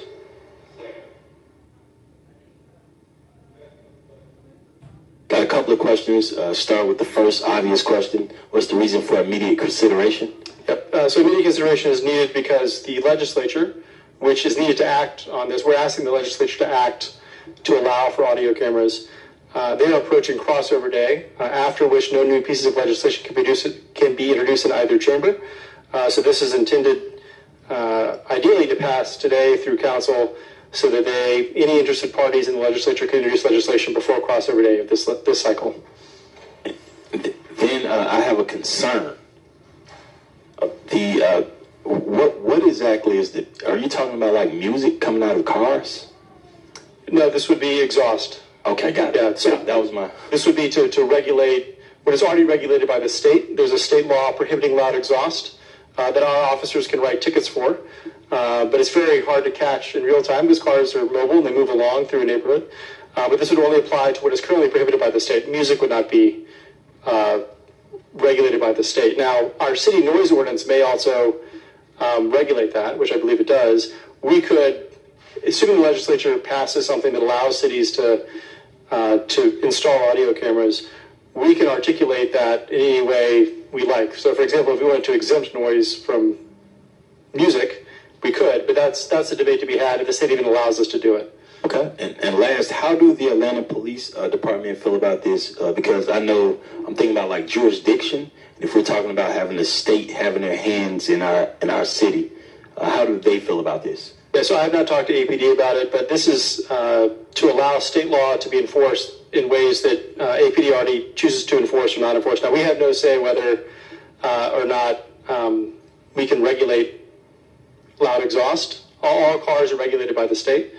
So this would just allow us to help enforce state law through more nimble means. Ideally, I would say the outcome being, if this is permitted, and of course this has to go through state legislation, that it would reduce the burden on EPD. Yeah. Any other discussion on the motion? Mr. Bond. I just wanted to point out that all law enforcement power comes from the state.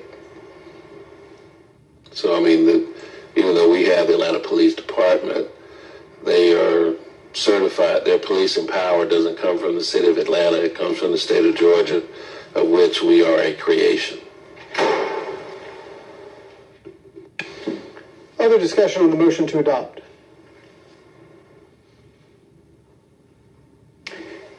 Hearing none, Mr. Clerk, please open the vote on the motion to adopt ELMS 29168.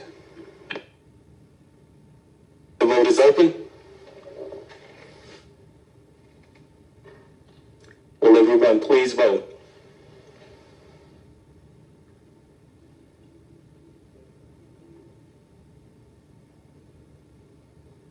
Will everyone please vote?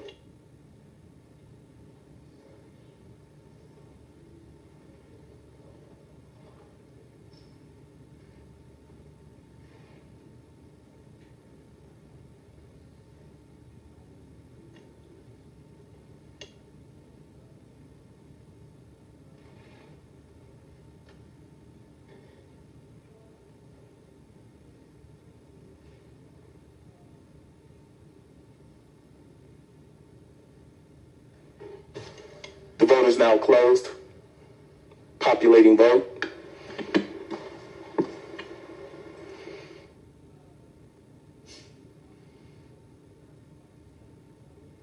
Yeas, 1 nay. 13 yeas, 1 nay. The motion to adopt passes. Also, Mr. Clerk, for the minutes, please note that the second was by Mr. Hillis, as was articulated. All right. Per unanimous consent, we postponed the two immediate consideration resolutions. Are we ready to take those up again? Yes. Okay. So we will now move back to the most recent motion to adopt, which was ELMS 29170. We're now back to discussion of ELMS 29170. Mr. Wan, you're recognized. Thank you, Mr. President. Thank you, colleagues. I have an amendment here. I'm going to move to amend. As soon as I read it in, I'll have the clerk's office make copies and distribute to everybody.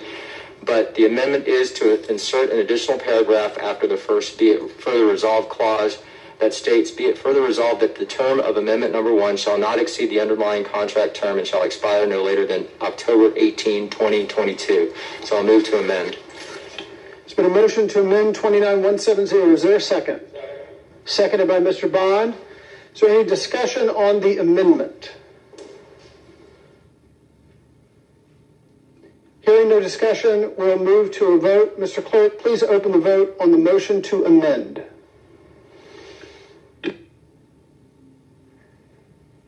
The vote is open. Will everyone please vote?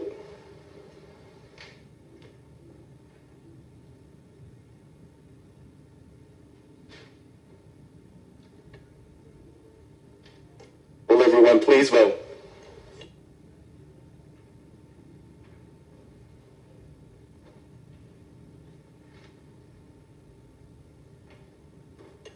The vote is now closed. 13 yeas, 0 nays. 13 yeas, 0 nays. The motion to amend is adopted. We'll now move back to consideration of 29170 as amended. Any discussion on the motion to adopt?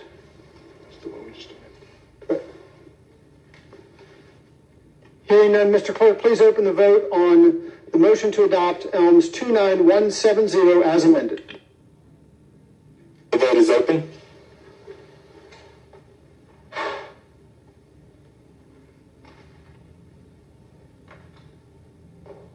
Will everyone please vote?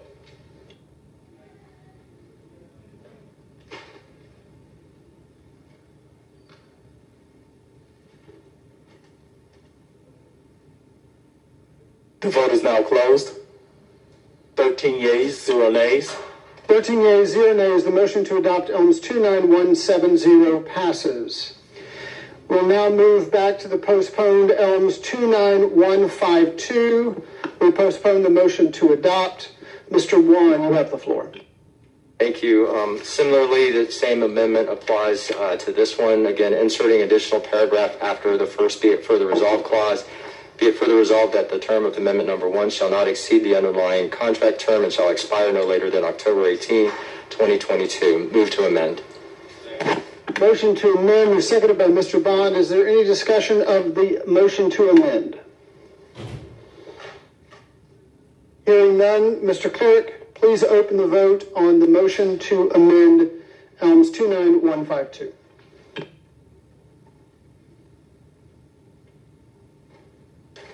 The vote is open. Will everyone please vote? The vote is now closed. 14 yeas, 0 nays. 14 yeas, 0 nays. The motion to amend passes. We will now move back to the motion to adopt ELMS 29152 as amended. Is there any discussion on the motion to adopt? Hearing none, Mr. Clerk, please open the vote on the motion to adopt ELMS 29152 as amended. Please hold.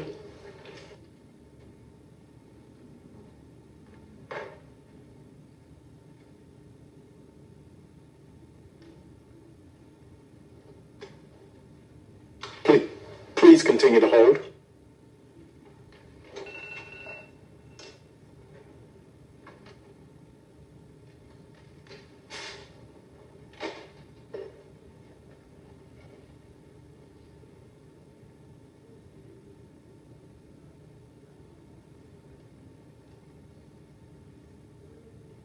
Please continue to hold.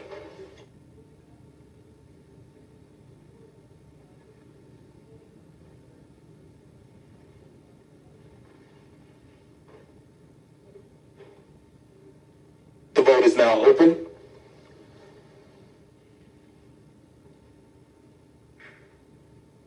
Will everyone please vote?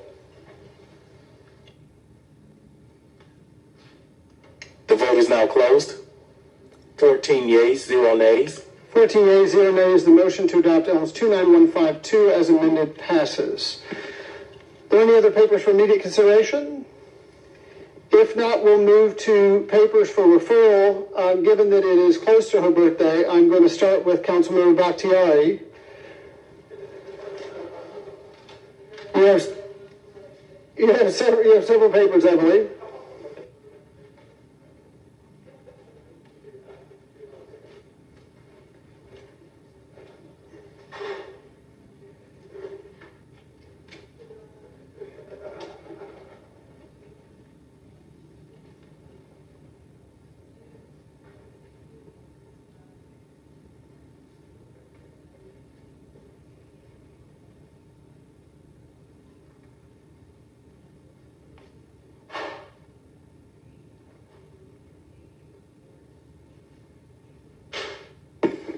Thank you, Mr. President. I will start with Elms ID 29035, an ordinance by Councilmember Liliana Bakhtiari, an ordinance to amend the land use element of the 2016 City of Atlanta Comprehensive Development Plan so as to designate property located at 1134, 1146, 1147, 1152, 1162, 1165, 1166, 1172, 1177, 1178, and 1185 Oakfield Drive Southeast, Atlanta, Georgia 30316, and property located at 838, 842, 848, 854, 858, 864, and 868 Shadow Ridge Drive, Southeast Atlanta, Georgia 30316, to the single-family residential land use designation and for other purposes. Elms 29035 will be referred to the CEHS committee. Please proceed. Elms ID 29034. Sorry, I got this mixed up. An ordinance by Councilmember Liliana Bakhtiari, an ordinance to zone land located at 1134, 1146, 1147, 1152, 1162, 1165, 1166, 1172, 1177, 1178, and 1185 Oakfield Drive, Southeast Atlanta, Georgia 30316, and property located at 838, 842, 848, 854, 858, 864, and 868 Shadow Ridge Drive, Southeast Atlanta, Georgia 30316, to the R4 single-family residential zoning district and for other purposes. Elms 29034 will be referred to Zoning Committee and ZRB. Please proceed. Elms ID 29033, an ordinance by Councilmember Liliana Bakhtiari, an ordinance to provide for the annexation of property located at 1134, 1146, 1147, 1152, 1156, 1162, 1165, 1166, 1172, 1177, 1178, and 1185 Oakfield Drive, Southeast Atlanta, Georgia, and property located at 838, 842, 848, 854, 858, 864, and 868 Shadow Ridge Drive, Southeast Atlanta, Georgia, to the corporate limits of Atlanta, Georgia 30316, pursuant to the 60% method, the boundaries of the Atlanta Independent School System, to notify the Georgia Department of Community Affairs of such annexation and for other purposes. Elms 29033 will be referred to the Finance Exec Committee. Please proceed. Make sure I'm not rereading some. Got this already.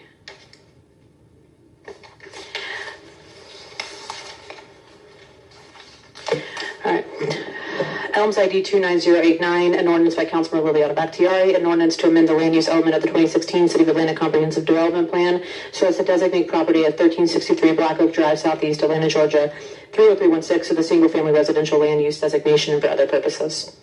Elms number 29089 will be referred to the Community Development and Human Services Committee. Please proceed. Elms ID 29088, an ordinance by Councilmember Liliana Bakhtiari, an ordinance to zone property located at the 1363 Black Oak Drive, Southeast Atlanta, Georgia 30316 to the R3 single-family residential zoning district and for other purposes. Elms 29088 will be referred to the Zoning Committee and the ZRB. Please proceed. An ordinance by Elms ID 29087, an ordinance by Councilmember Liliana Bakhtiari, an ordinance to provide for the annexation of property located at 1363 Black Oak Drive, Southeast Atlanta, Georgia 30316, into the corporate limits of the City of Atlanta, Georgia, pursuant to the 100% method, to extend the boundaries of the Atlanta Independent School System, to notify the Department of Community Affairs of the State of Georgia of such annexation and for other purposes. Elms 29087 will be referred to the Finance Exec Committee. Please proceed.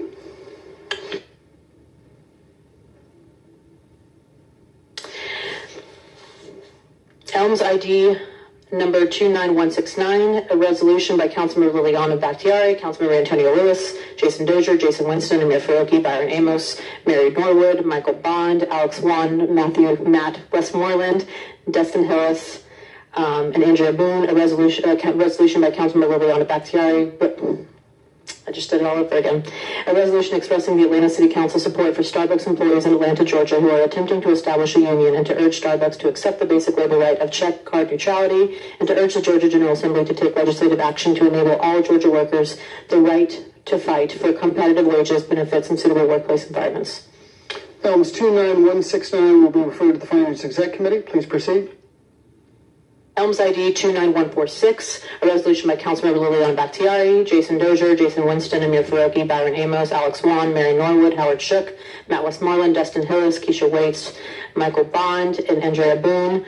A resolution to urge the Atlanta Police Department to enforce the City Code of Ordinances, Section 150-88, and move vehicles, or to require the driver or other person in charge of the vehicle to move the vehicle to position off the roadway where the vehicle is found parked within a designated bicycle lane in violation of Chapter 150, Section 150-65 of the City of Atlanta Code of Ordinances pursuant to the Atlanta Police Department's authority granted in Section 150-88 of the City of Atlanta Code of Ordinances and for other purposes. Elms 29146 will be jointly referred to the Public Safety and the Transportation Committees. Please proceed. Elms ID number 29153, an ordinance by Councilmember Liliana Bakhtiari, an ordinance partially waiving the sidewalk requirements within the Land Development Code and within ordinance number 20-0-1555 for a subdivision application at 770 Shadow Ridge Drive and for other purposes. Elms ID number 29153 will be referred to the Transportation Committee. Please proceed. Elms ID number 29157, an ordinance by Councilmember Liliana Bakhtiari, an ordinance authorizing the mayor or his designee to make the intersection of Norwood Avenue Northeast and Robson Place Northeast and all-way stop controlled intersections to authorize the Atlanta Department of Transportation to install stop signs at the intersections and for other purposes. Elms ID 29157 will be referred to the Transportation Committee. Any other items? That will be it. Thank you. Happy birthday. Thank you. We'll go down the dais to celebrate being back in person. Councilman Winston, I don't believe you have any papers. Is that correct? Then Councilmember Faroki.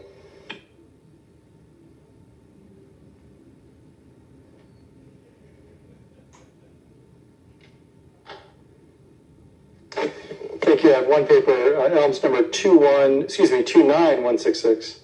29166. An ordinance by Mayor Faroki to amend Chapter 10, Article 2, Section 1094 of the City of Atlanta Code of Ordinances in order to provide an exemption from the distance requirements to a public park set forth in Section 10-88B of the City of Atlanta Code of Ordinances for on-premises consumption for 168 Lucky Street and for other purposes. Elms ID 29166 will be referred to the Public Safety Committee. Thank you, Mr. Faroki. Mr. Amos.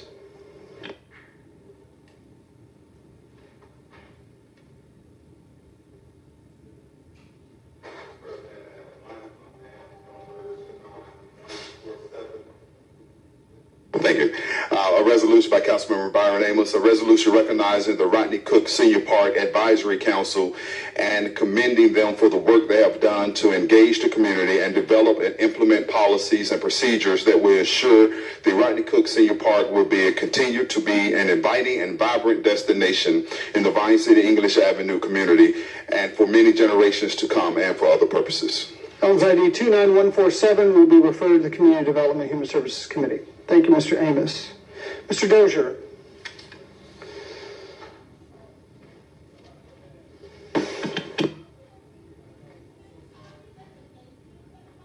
Good afternoon. I have one item. It's Elms number 29149, a resolution by Councilmember Jason Dozier, Liliana Bakhtiari, and Keisha Shawn Waits, amending the City of Atlanta's 2018 Annual Action Plan under its 2015 to 2019 Consolidated Plan for the purpose of reprogramming activities from the 2019 Housing Opportunities for Persons with AIDS, otherwise known as HOPWA, funding to the 2018 HOPWA funding and drawing down the balance of the city's 2018 HOPWA funding from the United States Department of Housing and Urban Development and for other purposes.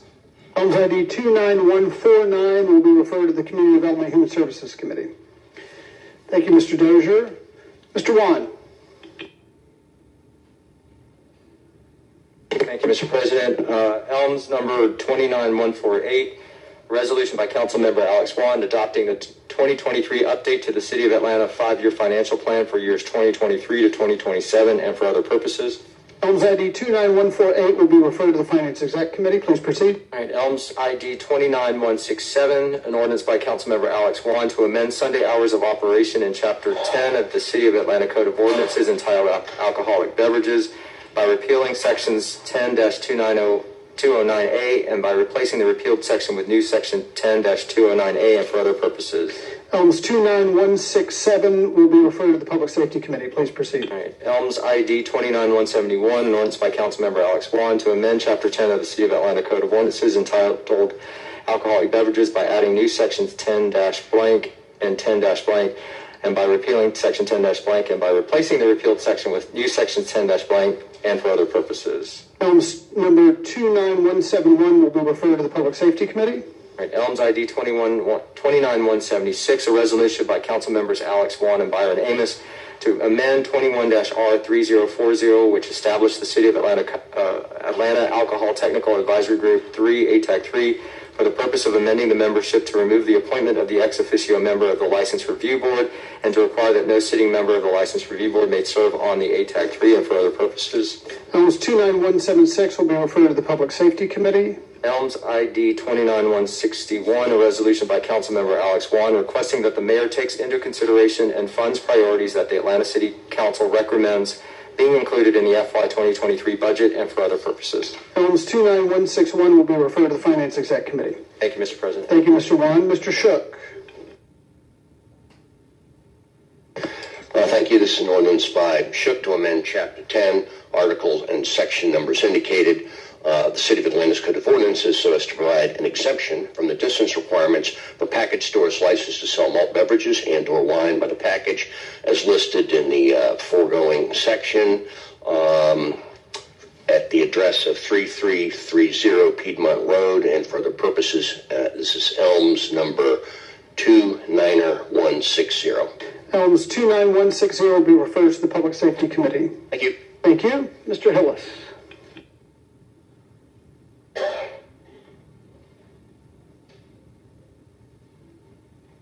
Thank you, Mr. President. First, going to read in Councilmember Overstreet's paper since she is absent today. Please proceed.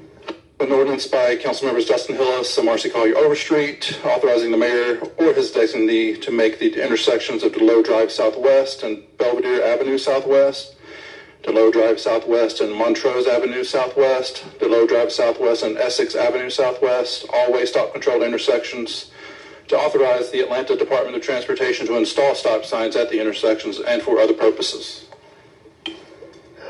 This is Elms 29159. Elms 29159 will be referred to the Transportation Committee.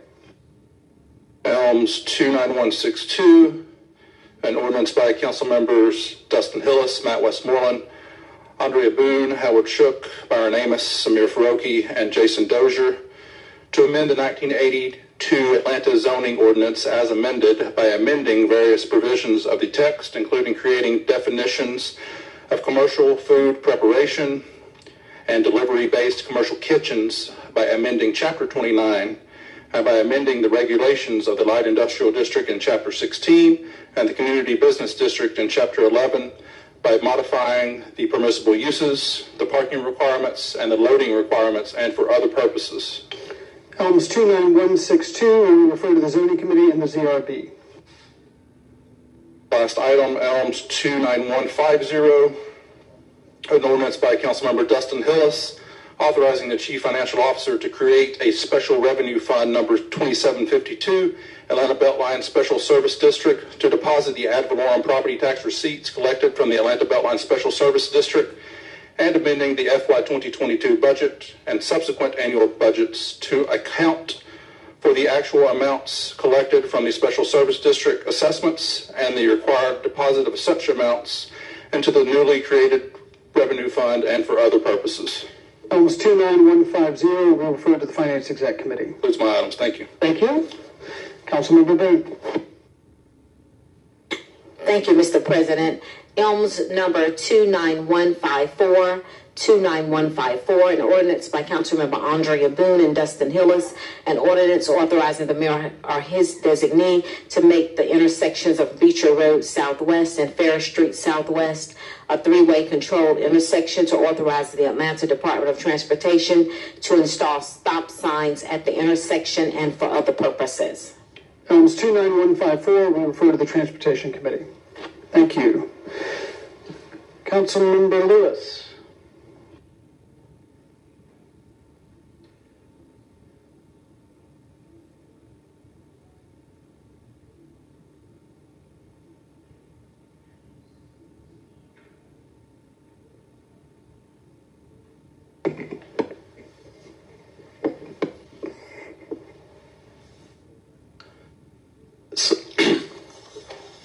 Elms 29155, an ordinance by Councilmember Antonio Lewis, an ordinance authorizing the mayor or his designee to install traffic calming devices on Brown Mill Road, southeast from Macedonia Road to Cleveland Avenue Southeast, and for other purposes. Elms 29155 will be referred to the Transportation Committee. And Elms 29158, an ordinance by Councilmember Antonio Lewis, an ordinance authorizing the mayor or his designee to install traffic calming devices on Mount Zion Road, southwest from Hateville Road to Browns Mill Road, and for other purposes.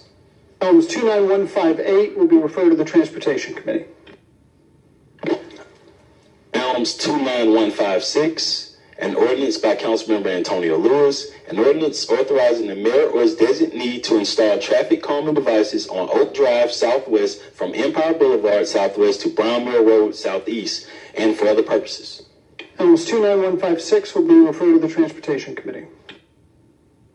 Elms 29177, an ordinance by Councilmember Antonio Lewis, authorizing a donation in an amount not to exceed $4,000.00 from the Council District 12 distribution account to Thurl High School, Carver Early College High School, Booker T. Washington High School, and South Atlanta High School booster clubs, and for other purposes. Can we check the Elms number on that? 29177. 29177. Elms 29177 will be referred to the Finance Exec Committee.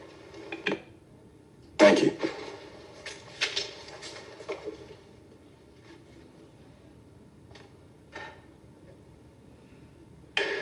Mr. Boone, Mr. Bond.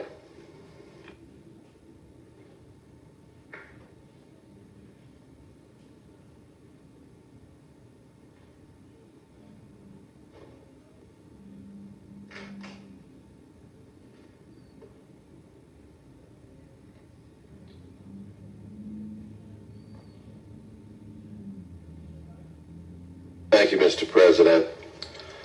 Got Elms number 29151, an ordinance by Councilmember Michael Julian Bond, an ordinance authorizing the Chief Financial Officer to amend the fiscal year 2022 budget by adding to anticipations and appropriations bond proceeds in the aggregate principal amount of $3,020,000.50 in connection with the City of Atlanta General Obligation Bonds, Series 2021B, and bond proceeds in the aggregate principal amount of $188,500,000 and no cents in connection with the City of Atlanta obligation, refunding taxable Series 2021C, and for other purposes.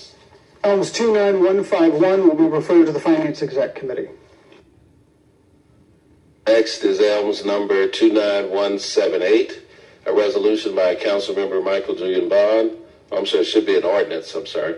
An ordinance requesting the Chief Procurement Officer to work with the Departments of Aviation and Enterprise Asset Management to review and provide a report for the allocation of task orders issued for FC-10640, Job Order Contracting Services, Large, and FC-1190033, Managing General Contracting Services at Hartsfield-Jackson Atlanta International Airport, and for other purposes. Elms 29178 will be jointly referred to the Transportation Committee and the Finance Exec Committee. Elms number 29175, an ordinance by Councilmember Michael Julian Bond, an ordinance authorizing the Chief Financial Officer to amend the funds allocated to the City of Atlanta 2022 Infrastructure Bond horizontal and vertical projects list for the City of Atlanta discretionary horizontal and discretionary vertical projects to appropriate funds for all 15 members elected council members and for other purposes. Elms 29175 will be referred to the Finance Exec Committee. Elms number 29165, an ordinance by Councilmember Michael Julian Bond, an ordinance authorizing the Chief Financial Officer to amend the City of Atlanta 22 infrastructure bond horizontal projects list, and to add the Atlanta Student Movement Monument, the Martin Luther King Jr. statue pedestal, and the Vietnam Veterans Memorial as horizontal projects, authorizing the Chief Financial Officer to review all projects to determine reallocations of current project appropriations to identify funding for the requested projects and for other purposes. Items 29165 will be referred to the Finance Exec Committee. Thank you, Mr. President. I withdraw. Thank you. Mr. Westmoreland.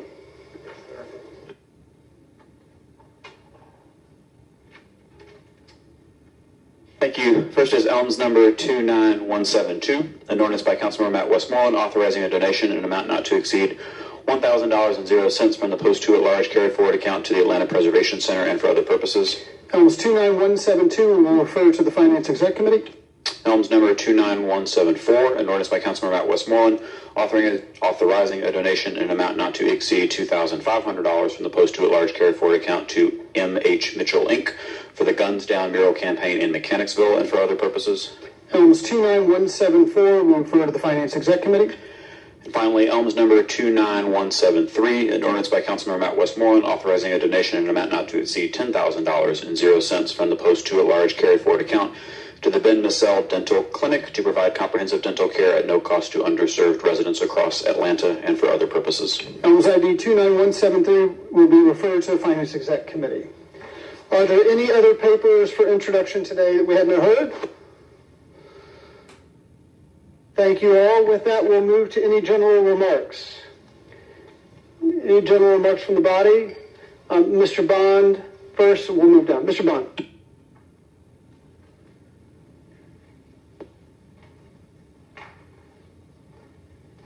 Thank you, Mr. President. I want to thank Councilperson Boone for providing this notice on our desk for this week as a special invitation to the Atlanta City Council for the Peace Walk and statue unveiling of Ambassador Andrew J. Young on Thursday, March the 10th, 2022.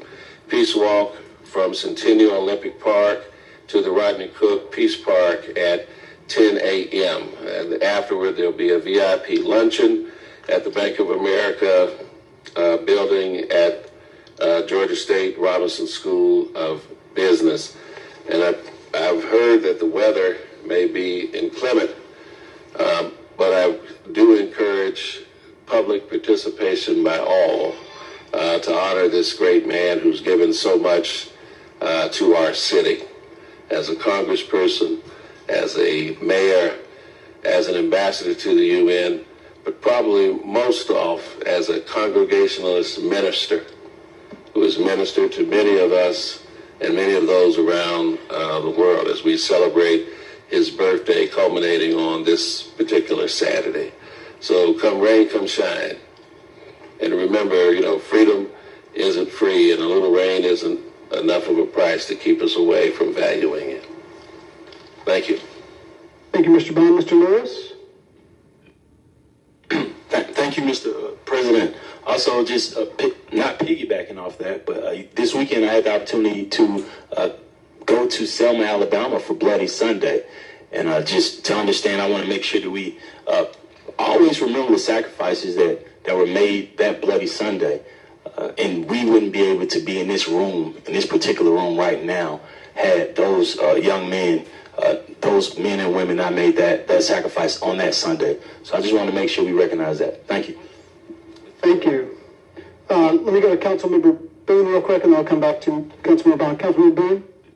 Thank you, Mr. President. Just again wanting to echo how much Ambassador Andrew Young has meant to this country, and hope that we can make one of the three events on March 10th or March 12th. We are invited, so hope that we can make at least one of the events, the statue unveiling, the luncheon, or the walk, to be with him and let him know how much we love him. Thank you.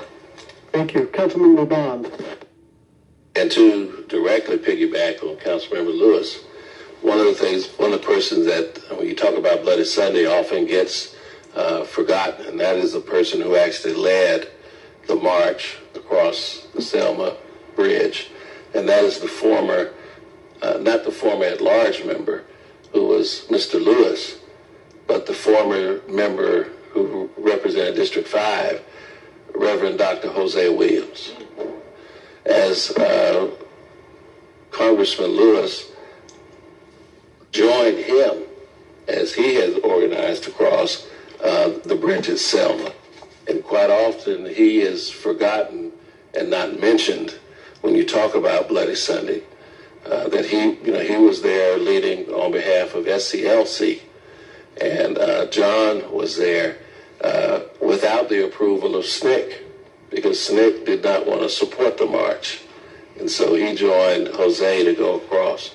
And so I just want to lift up his name, the former council member from District 5, the former DeKalb County Commissioner, and the former state representative, the late, great Hosea Williams. Thank you. Any other remarks? Councilmember Dozier? Thank you, Mr. President. I have a couple of I guess you can call them announcements. The first is just to remind the community and remind the public that on Wednesday, March 9th at 6 o'clock p.m., the Community Development and Human Services Committee will hold our first quarter comprehensive development plan public hearing for those items that need to be considered then. So look forward to seeing the public at that meeting. And then separately, hot off the presses, myself and Councilmember Juan, representing the Community Development and Human Services Committees, and the Finance and Executive Committee are jointly hosting a work session to discuss HOPWA grants and the reimbursements tied to those grants. That will be Thursday, March the 24th at 10 a.m. More to follow as we invite certain organizations and participants to join us, and I look forward to that vigorous conversation then. That's all I have, Mr. President. Where will that be located, Councilman Dozier? More to follow on that piece. Thank you. Councilman Wright? Sure. I had the pleasure of joining Councilmember Lewis this weekend for the opening of the Roselle Fan Museum dedication, and just wanted to recognize her work and legacy throughout the city of Atlanta. I also joined Councilmember Bond in recognizing the work of the Reverend Dr. Hosea Williams. Thank you for that. Thank you. Any other general remarks? Councilmember Bakhtiari? Yes, Councilmember Winston and I will be hosting the first of many community cleanups, and we'll be starting this Saturday on Moreland Avenue, meeting at the Advanced Auto Parts at 9 a.m. We have many illegal dump sites on that strip, and so we invite any other members to join us, or any members of the community to join us as well. So, thank you all. Thank you. Other general remarks? Hearing none, Mr. Clerk, would you please conduct the adjourning roll call? The time is now 3:14. The adjourning roll call. Council President Doug Shipman. Present. Council members Michael Julian Bond. Here. Matt Westmoreland. Here. Keisha Shawn Waits. Present. Jason Winston. Amir Faroki. Here. Byron Amos. Here. Jason Dozier. Present. Liliana Bakhtiari. Present. Alex Wan. Howard Shook. Mary Norwood. Dustin Hillis. Andrea Boone. Marcy Colley Overstreet. Antonio Lewis. Let's go.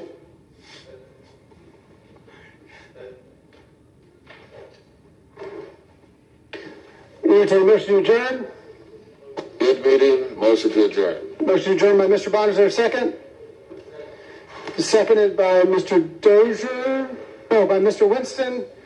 Without any objection, we will stand adjourned. Thank you all very much.